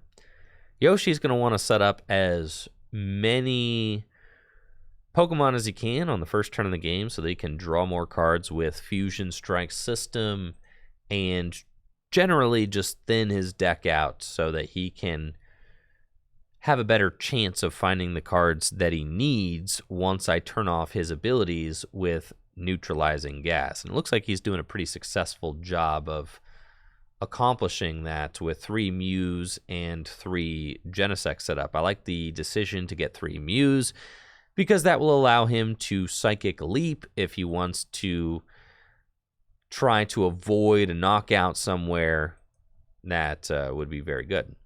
Nice Crushing Hammerheads, love that. Evolution Incense, we'll grab a Weezing, put it to the bottom of our deck, and Marnie. That way, if we find a Darkness Energy, we can ascend. We don't find a Darkness Energy, but I find the next best thing, which is Booshake. So we're going to use Booshake to evolve our Galarian Weezing. Now, this is not a very good 4-card hand, but I have done the thing. I have got Weezing into play, and Weezing's got the neutralizing gas ability, which makes it so that the Mew deck cannot draw with Fusion Strike System. And usually, that's enough to slow them down. They've got Serena, though, which is such a good card in the Mew deck to help you just dig through cards and see more stuff. Now, in order to get out of... All right, Tails on Cramomatic, that's good. Mew VMAX. In order to get out of this Genesect's going to have to retreat. And we top deck Research, which is incredible. So let's Fan of Waves, and then I'm going to Quick Ball away Fan of Waves and get Aerodactyl, and I'm going to Booshake, into Aerodactyl V-Star. That feels good. Since they only have a 2-card hand, I'm pretty confident, and I just removed their energy, I'm pretty confident that they're not going to be able to gust up the Aerodactyl this turn. So let's Research. Off the Research, we've got some really good cards. I can start applying pressure with Poison, which is super good. So let's do that. Severe Poison. We've got Silene. I can use Silene to maybe put a supporter card on top of my deck or something like that to allow me to continue drawing. But it looks as if we've got this Mew VMAX deck stuck in the active. With Switch, I now am just an energy away from being able to attack. I don't necessarily want to get rid of all of these cards, but let's Silene and see what we can do. Nothing? That's fine. All right. Then Severe Poison it is. You live by the coin flips, you die by the coin flips. That's okay. Silene comes in clutch very often, so you take what you can get with Silene. Now, Yoshi has to Ultra Ball away his entire hand to thin the deck because he can't draw with Fusion Strike System. We do find Hiding Darkness Energy, which is great, and I'll finally be able to use that Ancient Star while the Genesect gets knocked out, and we'll take our 2 prize cards. That is incredibly good. And now, with just 1 card in hand, Yoshi doesn't have too much of anything going on. I can just switch back into Galarian Weezing, attach Hiding Darkness Energy to Aerodactyl, and like I said, having the Aerodactyl just kind of expedites the entire experience. We don't have to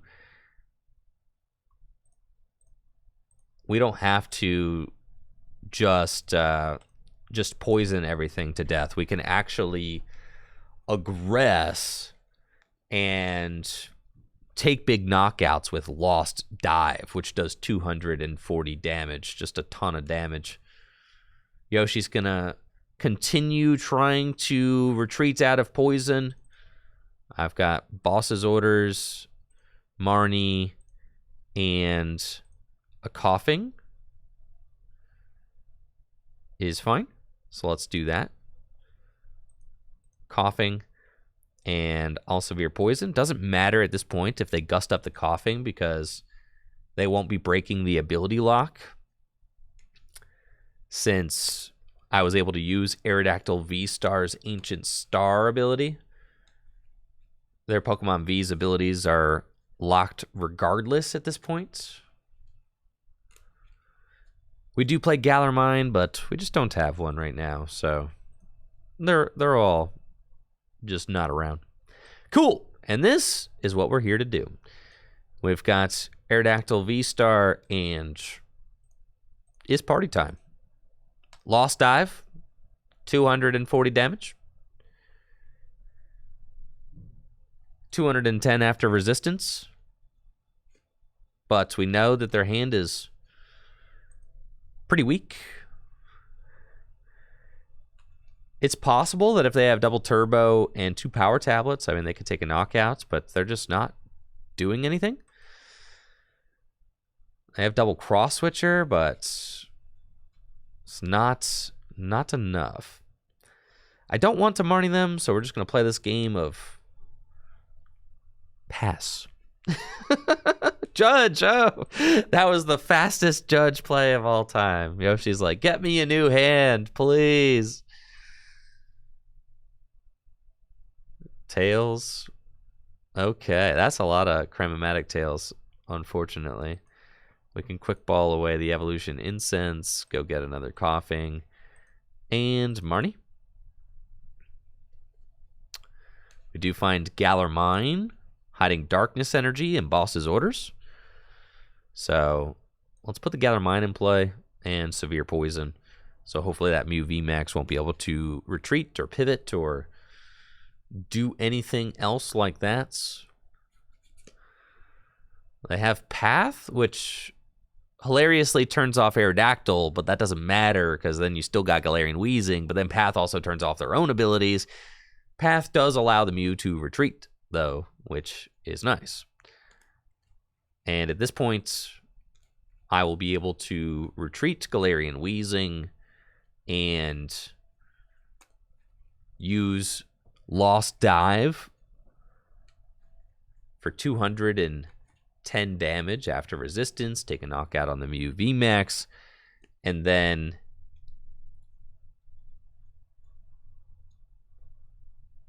I should be able to use Boss's Orders for game. That's the route.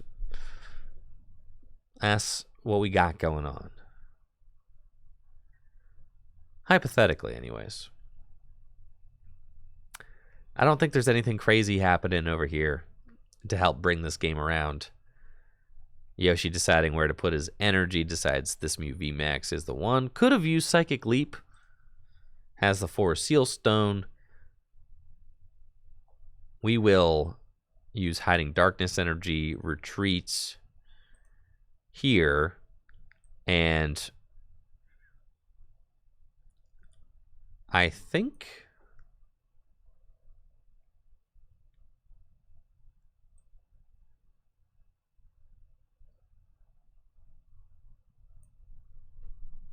let's see.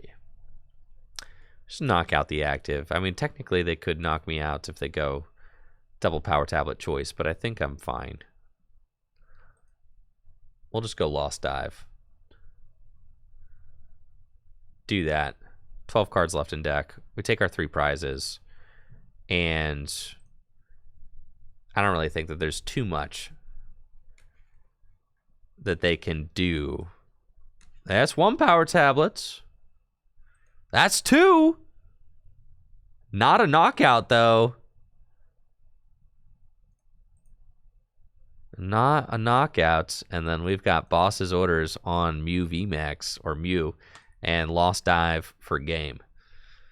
GG's. GG's. Close one there. Well, that's it. Aerodactyl. All right, GG's, Yoshi. Cheese Whiz, what's your screen name?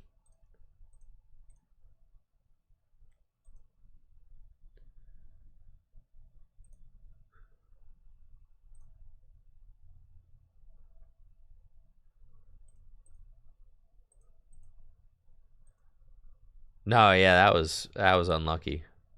Oh, it's probably Cheese Whiz, isn't it?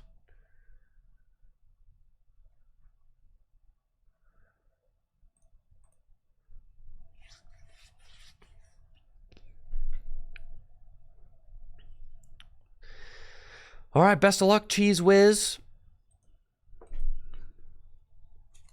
Can our Weezing deck run it back against Fusion Mew?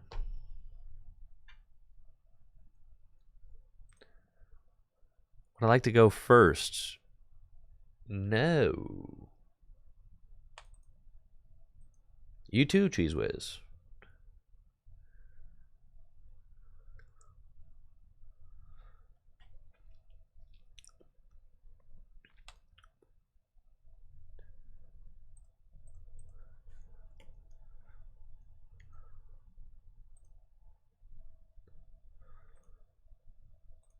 Okay, we got Coughing and Boost Shake. Looks good. Getting a mulligan. Love that. Can we beat Fusion Mew?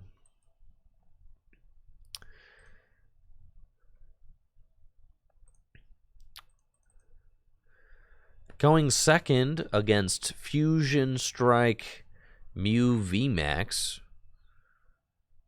We've got Coughing leading the charge and Boost Shake, which we can use if we want to instantly evolve our Coughing into a Weezing. A little bit of a risky play since I don't have a backup Pokemon. However, because Mew VMAX does not need abilities in order to fire off attacks. All it needs is a double turbo energy and some Pokemon on the bench. That's it. And Mew VMAX can attack. Now looks like they are going to use that Forest Seal Stone turn 1. Star Alchemy. Or Alchemy Star, whichever. Star Alchemy. I was right. Cool. And they got a card to their hand. Huh. Now that's interesting. What card would they want? Let's go and quick ball away this Boost Shake. And I think I'm going to get... Oh, my Aerodactyl's prized. Okay. It's fine. I'm going to grab Coughing. And...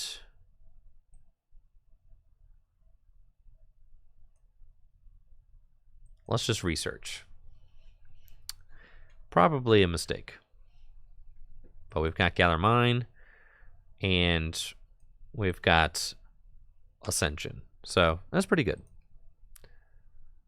We'll do that. Galarian Weezing's neutralizing gas, turning off abilities. But again, look how easy it is for this Mew VMAX to launch an attack. Just Mew, double turbo, and it's in there, which is one of the reasons I was concerned about letting that last hand go, because it had 2 fans in it and a crushing hammer. So now I'm in a situation where it's like, oh, this is going to get really ugly, isn't it? Got Culver's experiments and research. I just definitely have to research in order to have any chance, I think. So let's evolve into Weezing. Research. And we do not find anything, which is bad. So let's quick ball.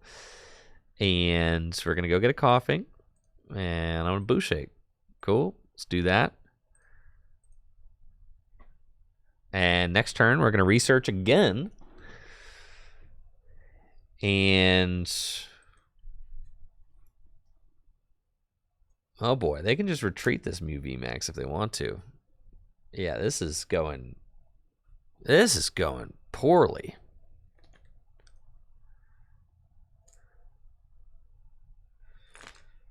Got Marnie and Weezing. Okay.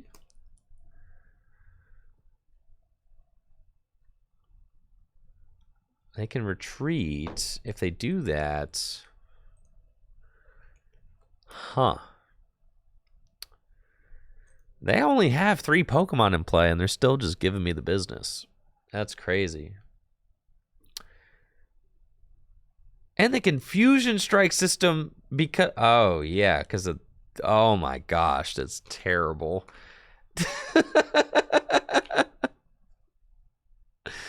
This matchup is abysmal. Yeah, dude.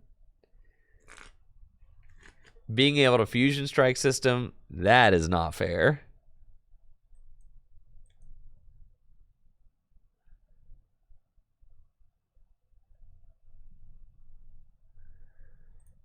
Yeah, you got this. You got this, Cheese Whiz. All right, I'm going to go first game 2. Can't do that. All right, going second was definitely a trap.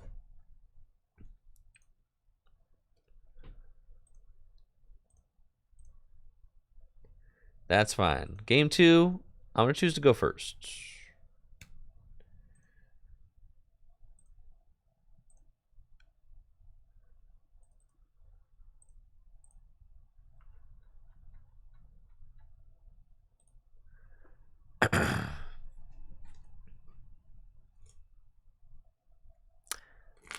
That was ugly.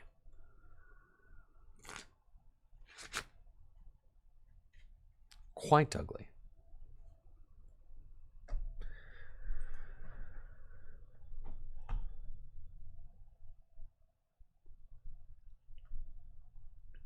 Really hoping for the turn 1 boost shake. I think that's kind of what I need in order to win. Turn 1 boost shake going first. We do not have a turn 1 boost shake going first. That is unfortunate.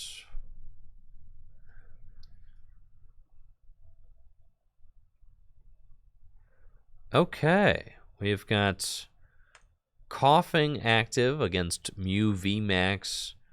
I've got a pretty strong opening hand with a couple of quick balls. No boost shake, unfortunately, but Aerodactyl is in the deck. So we'll get Aerodactyl out and we'll quick ball away Boss's orders for another Coughing and pass to my opponent. Now let's see what they can cook up with 1 turn of abilities. They could take a turn 1 knockout with Meloetta. They could use their Forest Seal Stone. There's a bunch of stuff they can do.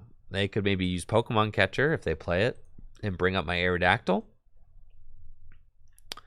Cramomatic Heads. It's a good card.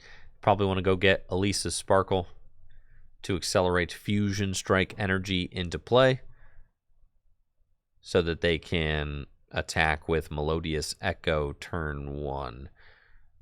And the Meloetta is very stressful for us to deal with, considering it's got 90 hit points and is only worth 1 prize. The Fusion Energy going on to the Genesect also is a big deal because the Fusion Energy makes it so that your opponent's abilities have no effect on the Pokemon that this is attached to, which means that my Neutralizing Gas and the Aerodactyl V-Star's ability will not affect this Genesect. So I'm going to have to remove that energy with Crushing Hammer. But it looks like my opponent's hand junked up, so that's great. We'll let it rip with Crushing Hammer and research. We want to find some good stuff. I do not find very much good stuff. In fact, I find no energy and no ways to remove any energy from my opponent's board either. But I am at least pretty decently established, as I've got plenty of Weezings in play. And we'll wait until next turn. Hopefully my opponent doesn't have anything too crazy in that hand. It does look like it's kind of bogged down right now, as they were not able to draw or do anything. They kind of were stuck. So hopefully that hand's just got a ton of Fusion Strike energy in it or something like that. Or unplayable cards. But if there's unplayable cards in the hand, it probably means that they've got You guessed it. Serena. They've got supporters. So if they draw double, power tablet and double turbo energy, they need to do 280 damage. They need 3 modifiers, and they need a double turbo energy in order to knock out the Aerodactyl. So odds are they're not going to hit all of that.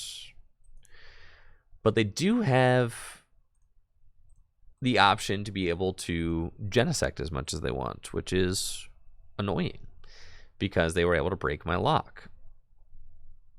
So now I'm sitting here like, wow, I feel silly for having this Aerodactyl out because this thing is turned into a huge liability.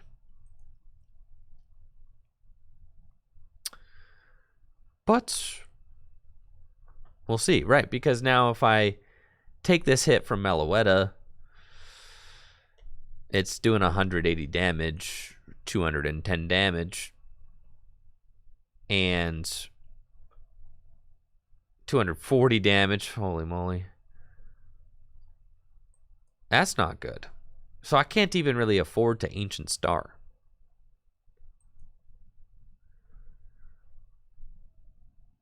Yeah. No, I cannot. Maybe they don't have a way to get another fusion energy, though. You know, maybe. Probably not, but maybe. Oh, I did not mean to boo shake, but it's cool. Yeah, I meant to use Ancient Star, but it doesn't matter if they knock it out. I meant to use Ancient Star this turn for sure.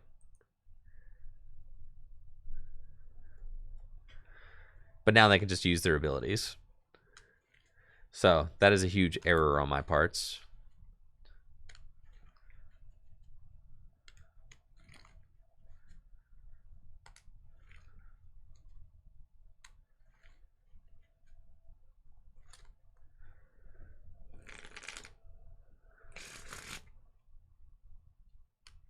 Yeah, they can just retreat and take a knockout. I don't really have anything.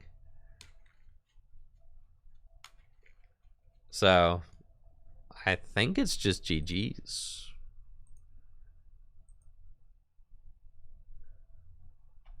Yeah, I was thinking Boo Shake was like an evolution incense for like just a split second. I was like, oh yeah, we'll just do this real quick. It was actually a huge brain play, because check this out. This is what I'm doing. Ordinary Rod. We're going to put it back into the deck.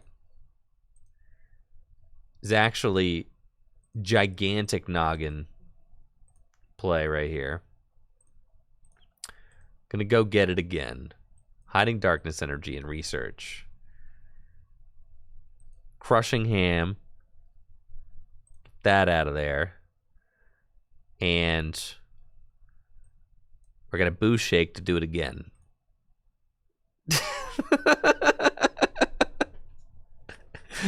Yeah, this is no. It was actually genius because now I haven't used my V-Star power yet.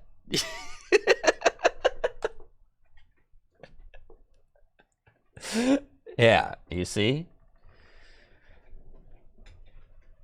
Actually, it was incredibly smart.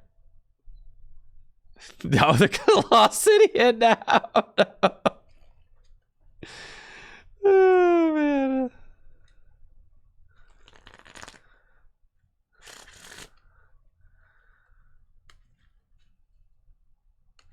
Oh, what a pain. Oh, the Aerodactyl deck. Oh, woe is me. Who could have seen this coming? Technoblast for not enough. We've got Gallermine. Evolution Incense. What do we actually have in the deck? 1 Crushing Hammer and 2 Fans. Okay.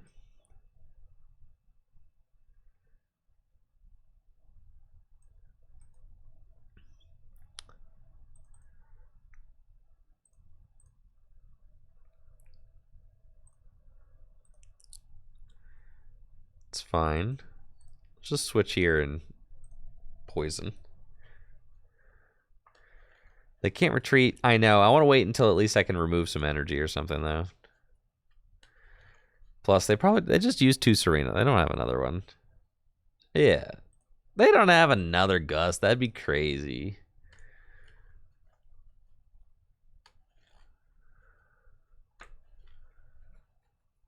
They got 2 double turbos. Nobody likes to see that. I'm not exactly sure what the benefit of Aerodactyl is. I keep saying, I mean, yeah, being able to do 240 damage is nice, but other than that, it just seems like a huge trap. And now they can max Miracle, knockout, yeah. Huh. It's good versus Lugia, kinda. Also a liability.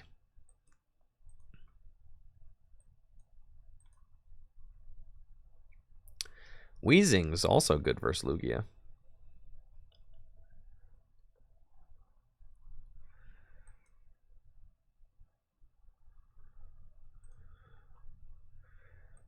Oh, it's like I should totally, I guess, get rid of this one too, because now they can just Fusion Strike System, which is super cringe.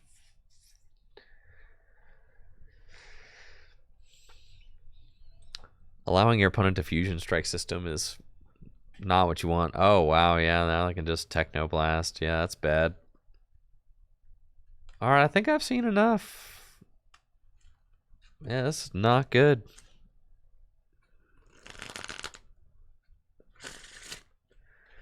Not good at all.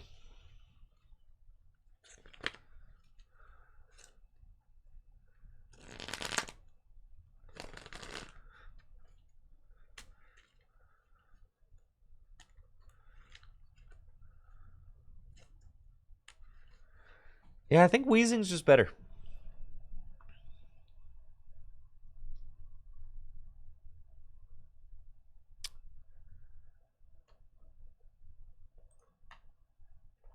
Just better than... And then the fact that this card gets around both Aerodactyl and Weezing is super... You know, it doesn't on PTCGO, but...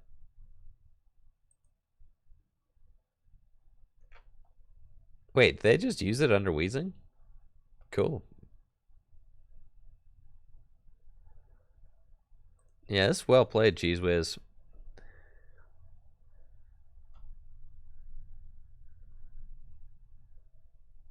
Aerodactyl just seems bad. It's like a cheesy strategy if you're going first, I guess, against some decks, but just not worth it. Okay. Well, that's it for Aerodactyl. I think I'm okay putting this to bed. It's kind of poggers sometimes, but yeah, I don't know that I don't know that I necessarily think that it's good for tournament play or anything like that. Oh, the fusion energy lets you seal stone. That's cool.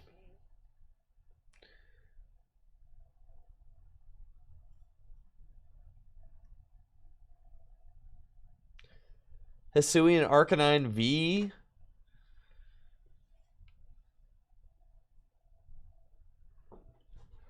Listen, I'm a Mew lover as well. Nothing makes me happier than watching Mew VMAX win.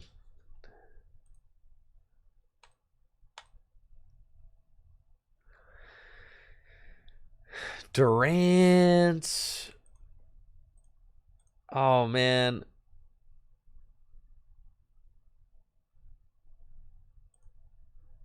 What? Pokemon Live is going through maintenance right now? Is that what we got going on?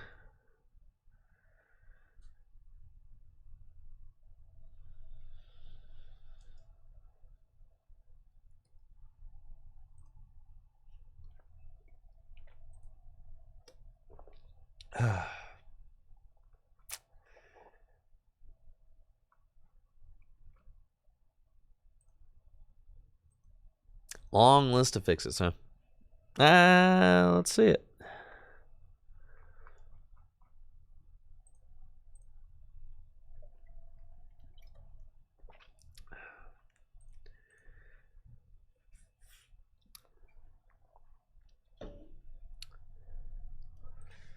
let's get another game in with the Dynamotor deck.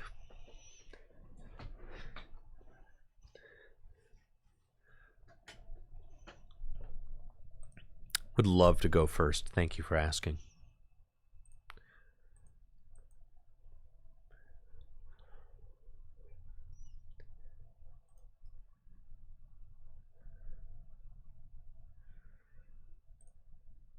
Okay. Starting Mareep. Let's do it. Flaaffy deck. Game time. Looks like we're up against Mew VMAX with our Flaaffy deck. We don't have the strongest opening hands, but let's see what we can do. I've got Ultra Ball, and I'm kind of feeling Radiant Greninja because I've got 2 scoop up nets, so we can concealed cards. And if I find another Lightning Energy, which I don't, then okay, looks like we're doing nothing basically.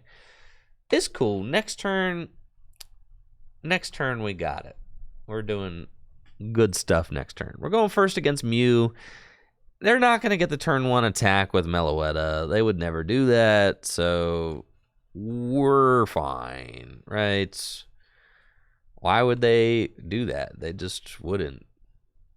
There's no way that they've got Fusion Strike Energy and Elisa Sparkle. Well, all right, there's no way that they have an energy in their hand to attach to that Meloetta. They wouldn't do that.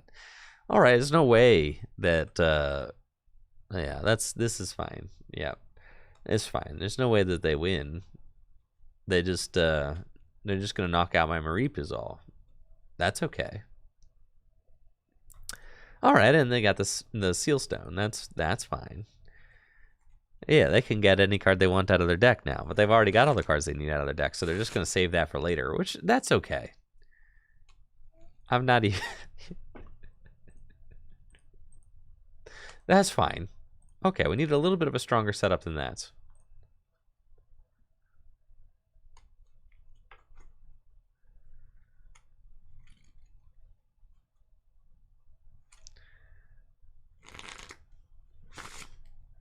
Time to add some Drapion. Oh my gosh. 2 Drapion in our Dynamotor box deck. That's how you beat Control. There you go.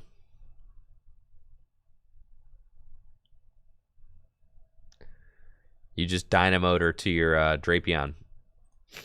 That's how you beat Control. Yo, what's up, The Faith? How you doing? Playing against Mew VMAX with our Dynamotor toolbox deck. And we're going second. We got a pretty decent opening hand with an Ultra Ball, Scoop Up Nets, and Research. So we can dig into the deck and try to find some more basic Pokemon so that we don't get run off the board.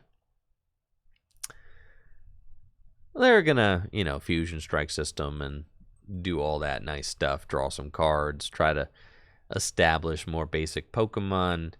They want to get up to 6 Fusion Strike Pokemon in play on the first turn of the game so that they can start using Fusion Strike System to draw up until they have 6 cards in their hand. That is the dream, I think. They got Genesect, and they'll Fusion Strike System again. For 3, put them up to 5. And there's Oricorio, so they can draw to 6.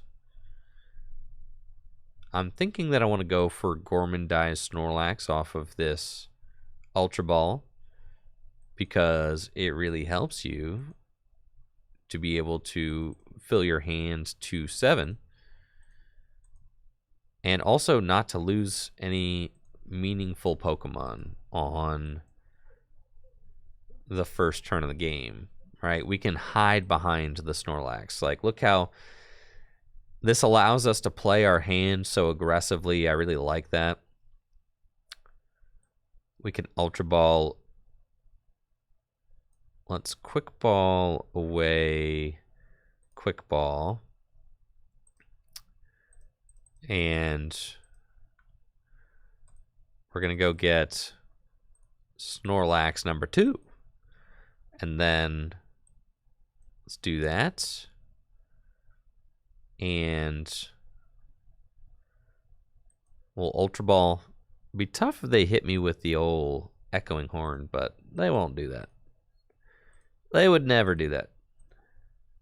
Put down Mareep and Gormandize for 7 brand new cards. That's great. Now we're looking like we're going to be ready to swing with Snorlax this next turn, which is good. I mean, it does 180 damage, can one-hit KO Mew V, can almost KO Genesect V, but there is Oricorio out, so actually I'm not one-hit KOing any of these guys, since Oricorio's lesson in Zeal makes it so their Fusion Strike Pokemon take 20 less damage from attacks. So we can soften up these dudes with Snorlax. Snorlax doing 160 damage. And then maybe we can use Reggie Alecki to finish them off later in the match. Certainly a possibility. Lost City could be a little bit of a nuisance for me since it puts my Pokemon to the Lost Zone. Sometimes I want to be able to recover them with Ordinary Rod. And Judge is also a major nuisance because I'm trying to draw cards, not lose them. So that's annoying. But that's one of the things that's really strong about this Judge Mew deck is that you can just set your opponent to a 4-card hand every turn, which is exhausting. You really don't want that to happen. They're going to double cross-switcher my Mareep. And they found their double turbo energy so they can cross Fusion Strike Technoblast for knockouts on my Mareep. Send it to the Lost Zone. Not cool.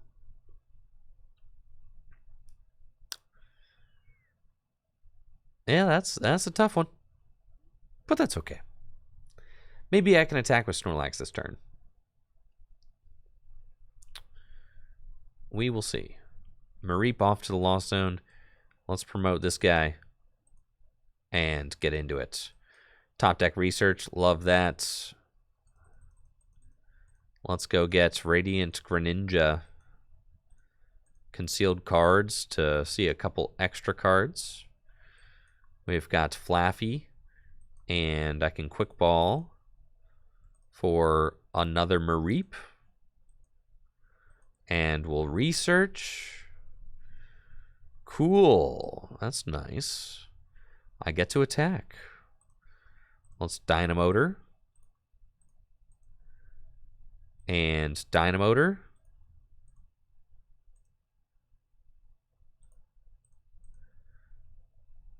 And then I don't want my Pokemon to get Lost Zoned anymore. I could Body Slam. Anybody trying to mess around and see a Body Slam? Y'all forgot about Body Slam, didn't you? All right, I think I'm cool. I'm going to save my energy to help me draw with Radiant Greninja. Swing for 160 damage. And that's right. My Snorlax is staying woke. But that's okay. Probably going to get knocked out anyways. 160 damage on the Mew, though. Feels pretty good. The best thing that they could do is Psychic Leap to get this Mew healed up. That'd be pretty bad for me.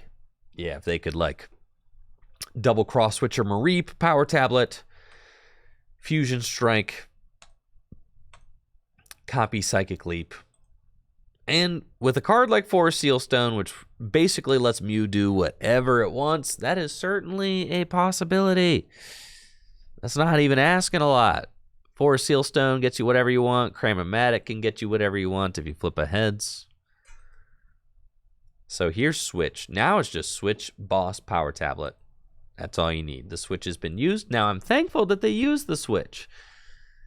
And I'm thinking that this list is looking pretty similar to the list that I played at the Toronto Regional Championships. I mean, I'm starting to think that maybe I know the counts here. So if I do know the counts, then that's the only switch that this deck plays, which means that Paralysis could be a viable option to stick my opponent at the end of the game with Zekrom. And here's Double Cross Switcher again. You see? Okay. So with another Double Cross Switcher, that means my opponent has used all of their switches. They've used Switch, and they've used both sets of Double Cross Switcher, which means that I'm good to start paralyzing. They do hit Silene, though, so maybe they're going to put... Lost City. They're going to Lost Zone again? Whew, sheesh. Okay, they're going to Lost Zone all my sheep. Thank you, Montobi, for that Prime sub. This is stressful, but it's fine. I ain't worried about it. We're okay.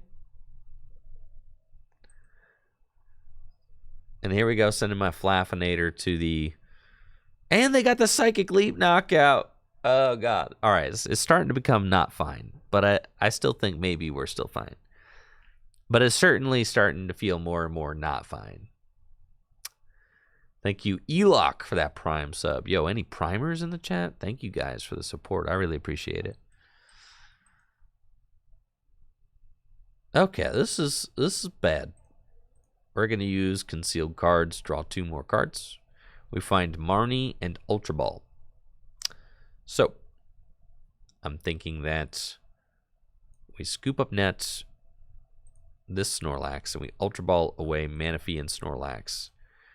And we go get our other Flaaffy. And I desperately need these Flaaffys to not get sent to the Lost Zone. That's for sure. Okay. Let's try this again. Concealed cards one more time. Draw 2 more. We've got Research and Raichu. Let's Dynamotor.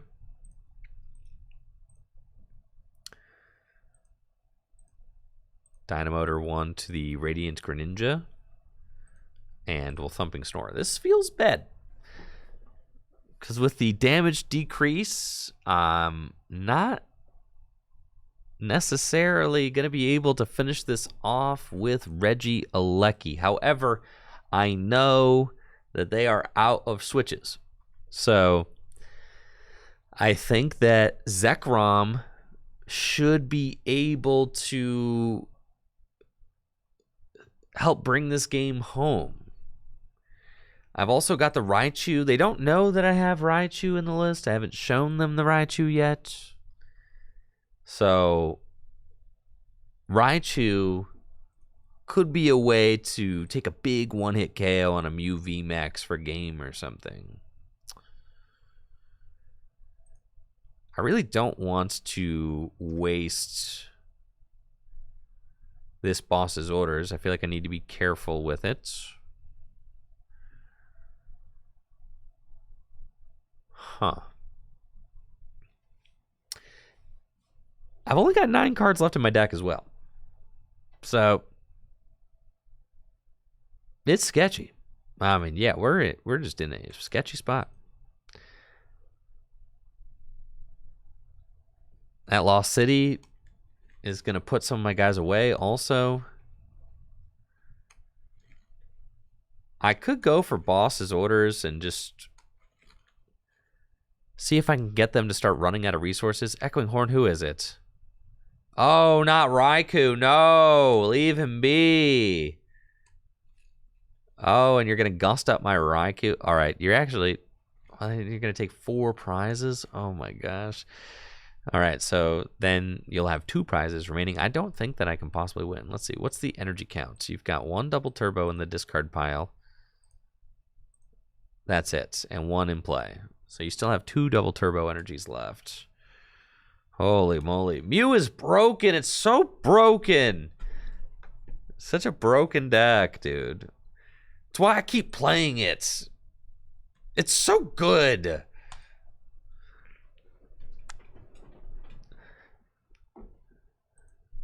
They're going to pal pad back in Silene and Boss's orders. That way they can't run out of Switch.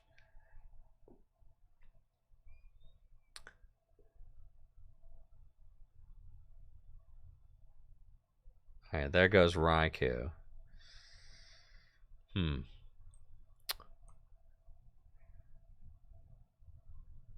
I need Zekrom bad, but I don't have it.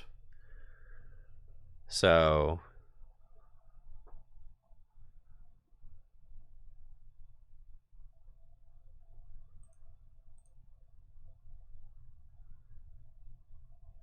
there's Zekrom. But do I have 2 lightning in the discard pile? Yes. All right, so I have to try and do this.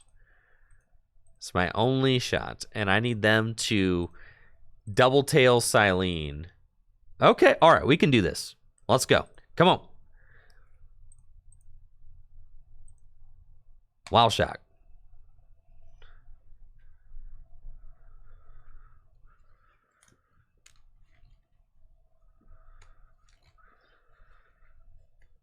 We can do it. They just need to not have Silene. That's a big hand. They might not even be able to draw.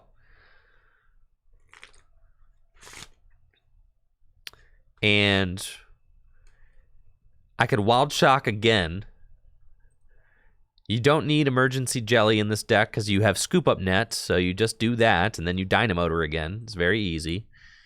You don't need Emergency Jelly. Scoop Up Net just works better. Because you don't care about discarding your energy, because Dynamotor puts it right back into play. So what we're looking to do, we're looking to paralyze the Mew one more time. And then we are looking to knock it out with Snorlax. And then you're about to discard your Silene right here. Guaranteed. If you even think about it, you're going to discard your Silene. If they find the Silene, I need them to double tails. Now, you played all of your Switch cards very aggressively. Double tails. Come on. Yes!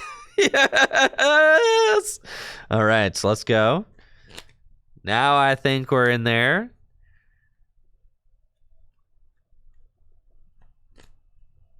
So what we need is to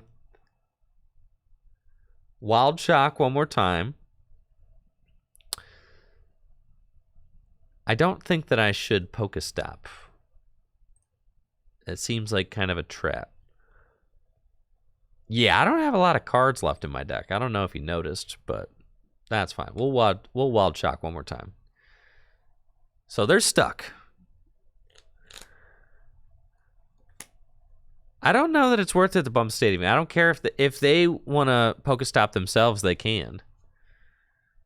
They might deck out. So they have to pass. And then we've got Serena. Okay. So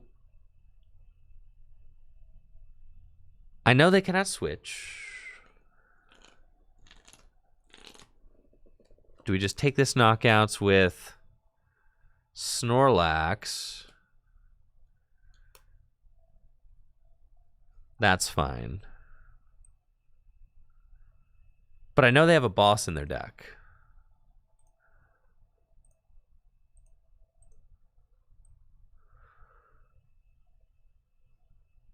That's fine. We're going to retreat.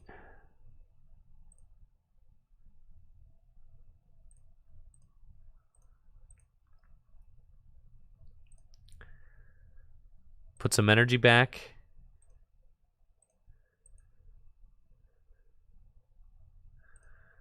That's fine. And let's put that out. And we'll Thumping Snore. Okay, so we're going to take our 3 prizes. We've got another Serena, our Rod, and a Lightning Energy. Gosh, that Snorlax is awake, eyes peeled. So here's what the situation is. Here's the situation. Huh. They've got Mew VMAX. They've got 7 cards left in deck. They've got a Mew on their bench. I've got 3 prizes left to take. They are going to judge, which most certainly gives me a win condition, because I'm going to be able to just come screaming in with this Raichu. That's it. 1, 2, 3, 4, 5, 6. Yeah, 6 times 6, 36. That's it. So that's it. That's game. Glistening Droplets. No! Oh, well, you still lose. Because now I just... Yeah. We're chilling. You still lose, buddy. Game over. You didn't think I was going to have it like this, did you? You didn't think it was going down quite like this. We retreat, and we've got 1, 2, 3, 4, 5, 6. 6 times 6, 360 damage with Raichu. And that's 3 prizes for the game, baby. GG's.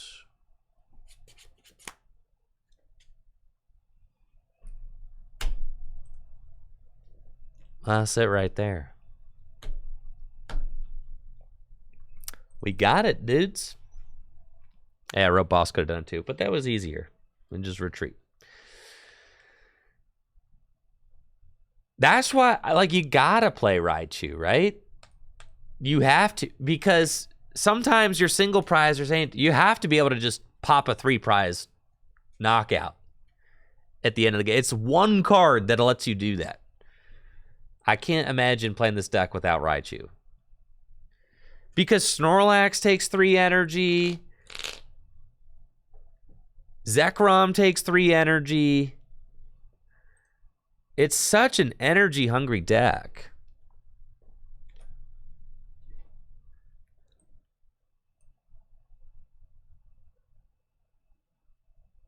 What did I say? I meant prizes, but what did I say? I meant to say prizes.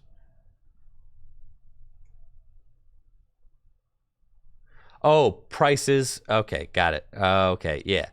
Oh, you guys gotta... Yeah. Listen, I don't know who needs to hear this, but it's prizes with a Z, okay? There's no prices in Pokemon cards. And it's not just a few people that need to hear this. It's a lot of people, okay? Prizes. Prizes with a Z. It's prizes. These are the things that you take when you knock out Pokemon. They are prizes. Prizes. Prizes. All right? There's a Z. No C. It's not prices. If they are prizes with a Z. Prizes. Good. All right, looks like I'm up against Lost Box with the Dynamotor deck. This should not be a great matchup for us because, you know, Sableye is really good against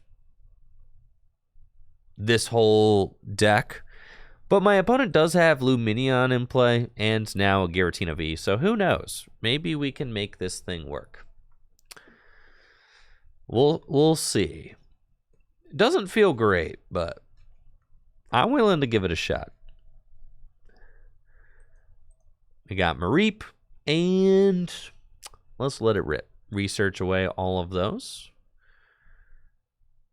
We definitely want Manaphy down in case they try to get cute in Moonlight Shuriken.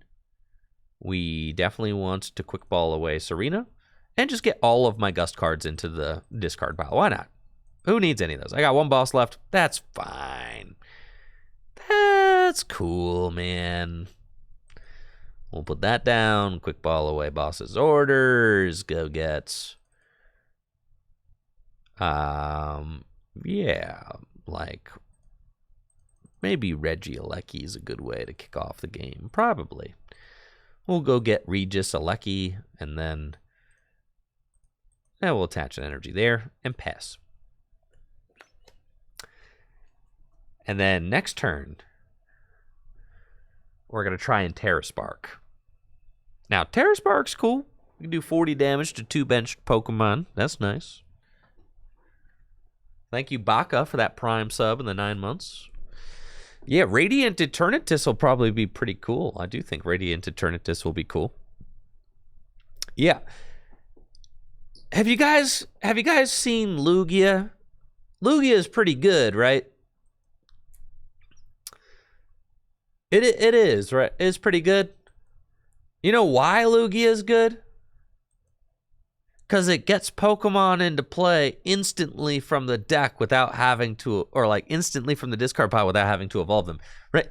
For the same reason Radiant Eternatus is good. It's just going to go get VMAXs out of the deck into play for like no reason.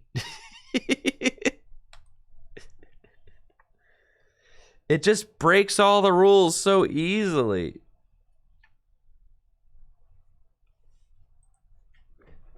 There's some good VMAXs out there. Yeah, Radiant Eternatus is going to be good. Definitely. So they got Cramorant. They got, 6 cards in the Lost Zone. They're attaching to their Lumineon. They probably want to use Aqua Return, if I had to guess. Let's promote Manaphy and research. There's my last Gust. Who needs it? Not me. I don't need it. I don't need it. Not at all. We're fine. We'll level ball. Get Flaaffy. Dynamotor. And then... it doesn't really matter how I do this, does it? A bunch of different ways I could solve this, but I think I'm just going to scoop up Net the Manaphy and go in with Terra Spark. That seems nice. I'll bench the... do I want to? Nah, I don't want to reveal the Zekrom yet, so we're not going to. I'll put 40 onto Giratina, and I'll put 40 onto Comfy. That seems okay. And we'll take our first prize. There's another Flaaffy. Love to see it. Thank you, I Read, for that Prime sub. Appreciate you, I Read. Thank you for the support. They've got Culver's Experiment. Going to push up to over 7 cards in the Lost Zone, so they will be able to start accelerating extra energy into play. It looks like they're probably going to Aqua Return, which means that they will keep this Comfy on the bench. Probably. Which is fine with me. Here's Mirage Gate. They're going to Mirage Gate to the Lumineon. And if that Comfy stays there, it's an opportunity for me to potentially Terra Spark again later in the game and take a bonus prize card by spreading 40 more damage to it. So let's see who they promote. The damage Comfy, as you can see, they're trying to play around that. I could even do something like Slash, with Zekrom. So I like my options. We got Zekrom. We got the Flaffinator. We got the energy. Let's Marnie. I do not care to play that Crobat down. That seems like a surefire way to lose, so let's not do that. Gonna Dynamotor twice to Zekrom, and it looks like Zekrom Slash is where we're at. It's fine. I could put the Snorlax down, just kind of have it there. And let's Slash. The hash slinging slasher.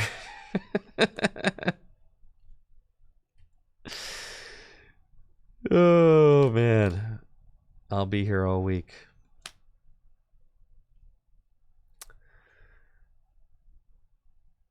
Comfy, flower selecting. Oh, Calamity all the time. Yes. It's part of the gig. Radiant Greninja concealed cards.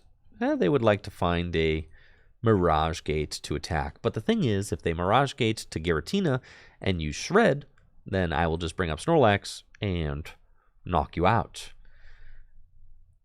If they evolve into Giratina V-Star, then they're going to have to Lost Zone a couple of energy in order to knock out my Zekrom, and nobody wants to do that. Why would you want to Lost Zone multiple energy just to knock out Zekrom? That seems like a terrible idea. So instead, they're going to bench Lumineon again, which I'm not going to be able to take advantage of because I've got 3 Serena and a Boss's Orders in my discard pile, which doesn't feel good. Yeah, I don't know that I'm going to be able to target down any of the Pokemon that I want to target down in this game.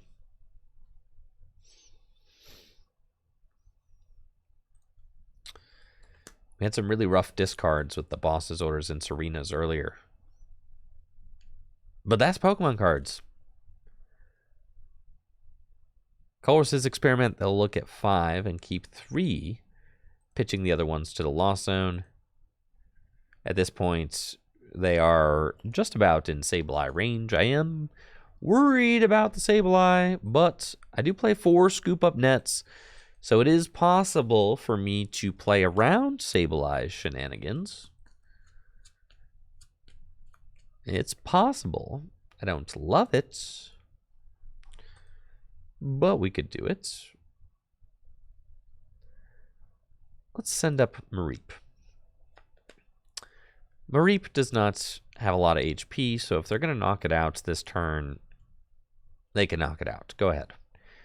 And that way it's not in harm's way for a potential Sableye later. And it looks like that's kind of what they got. Here's Cramorant. Is cool. I've got 3 Lightning in the discard pile, so plenty of Dynamotor fuel. And maybe it's just Snorlax this turn. Level Ball. Nothing else to get.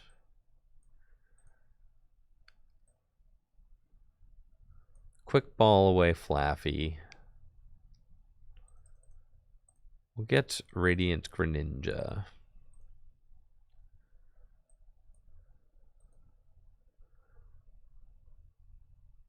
Yeah. Sure. Dynamotor to the Snorlax. Dynamotor to Mr. Lax. Energy. And get in there. Thumping Snore. We're at 3 prizes now. Another Snorlax is great for us.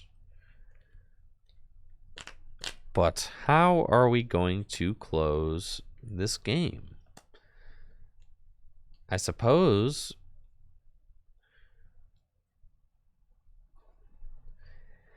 eventually they'll need to bring up, like, Giratina. And that's just how we do it. And hope that they kind of burn all their switch cards so that at the end of the game, when it comes down to Wild Shock, that we'll be able to stick a Paralysis. Kind of seems like the main idea.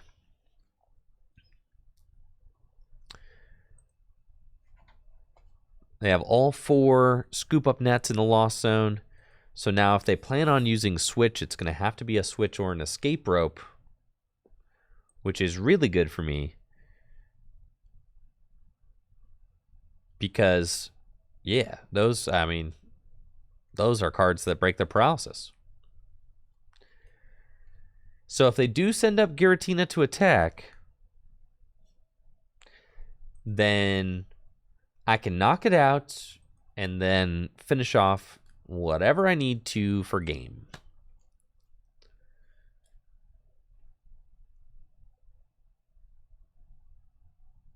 So I'm definitely feeling solid about our board state.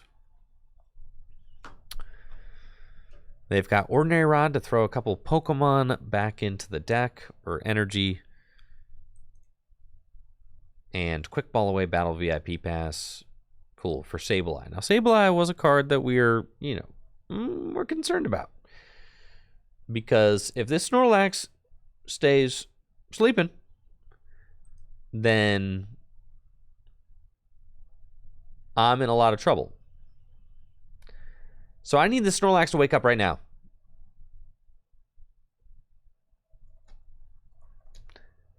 Because they're definitely just going to knock out my Flaaffy or something like that. And that's bad.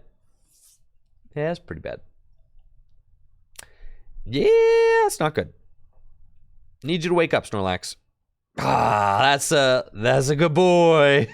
That's a real good boy. Yeah, good job, buddy. Right when we needed you to. Dynamotor.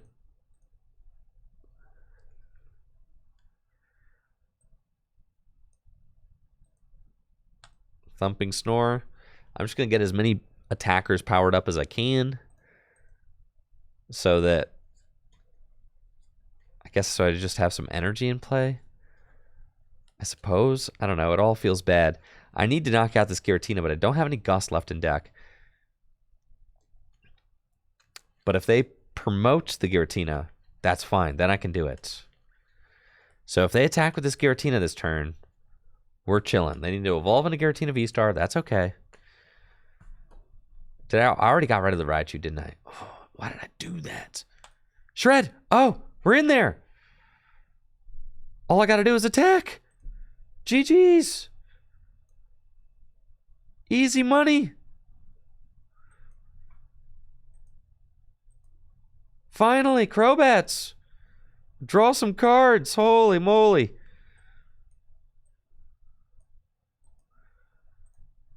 What a stressful game. GG's. Thumping Snore, and that's it. Well played. All right.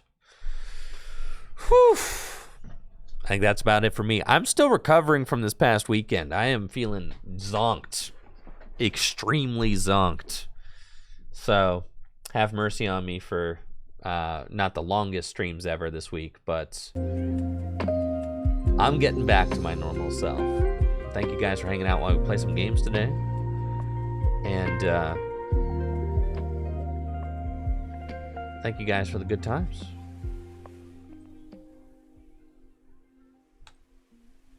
Now let's raid somebody, shall we?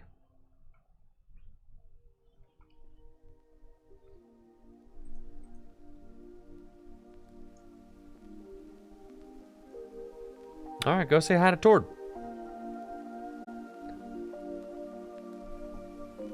See ya.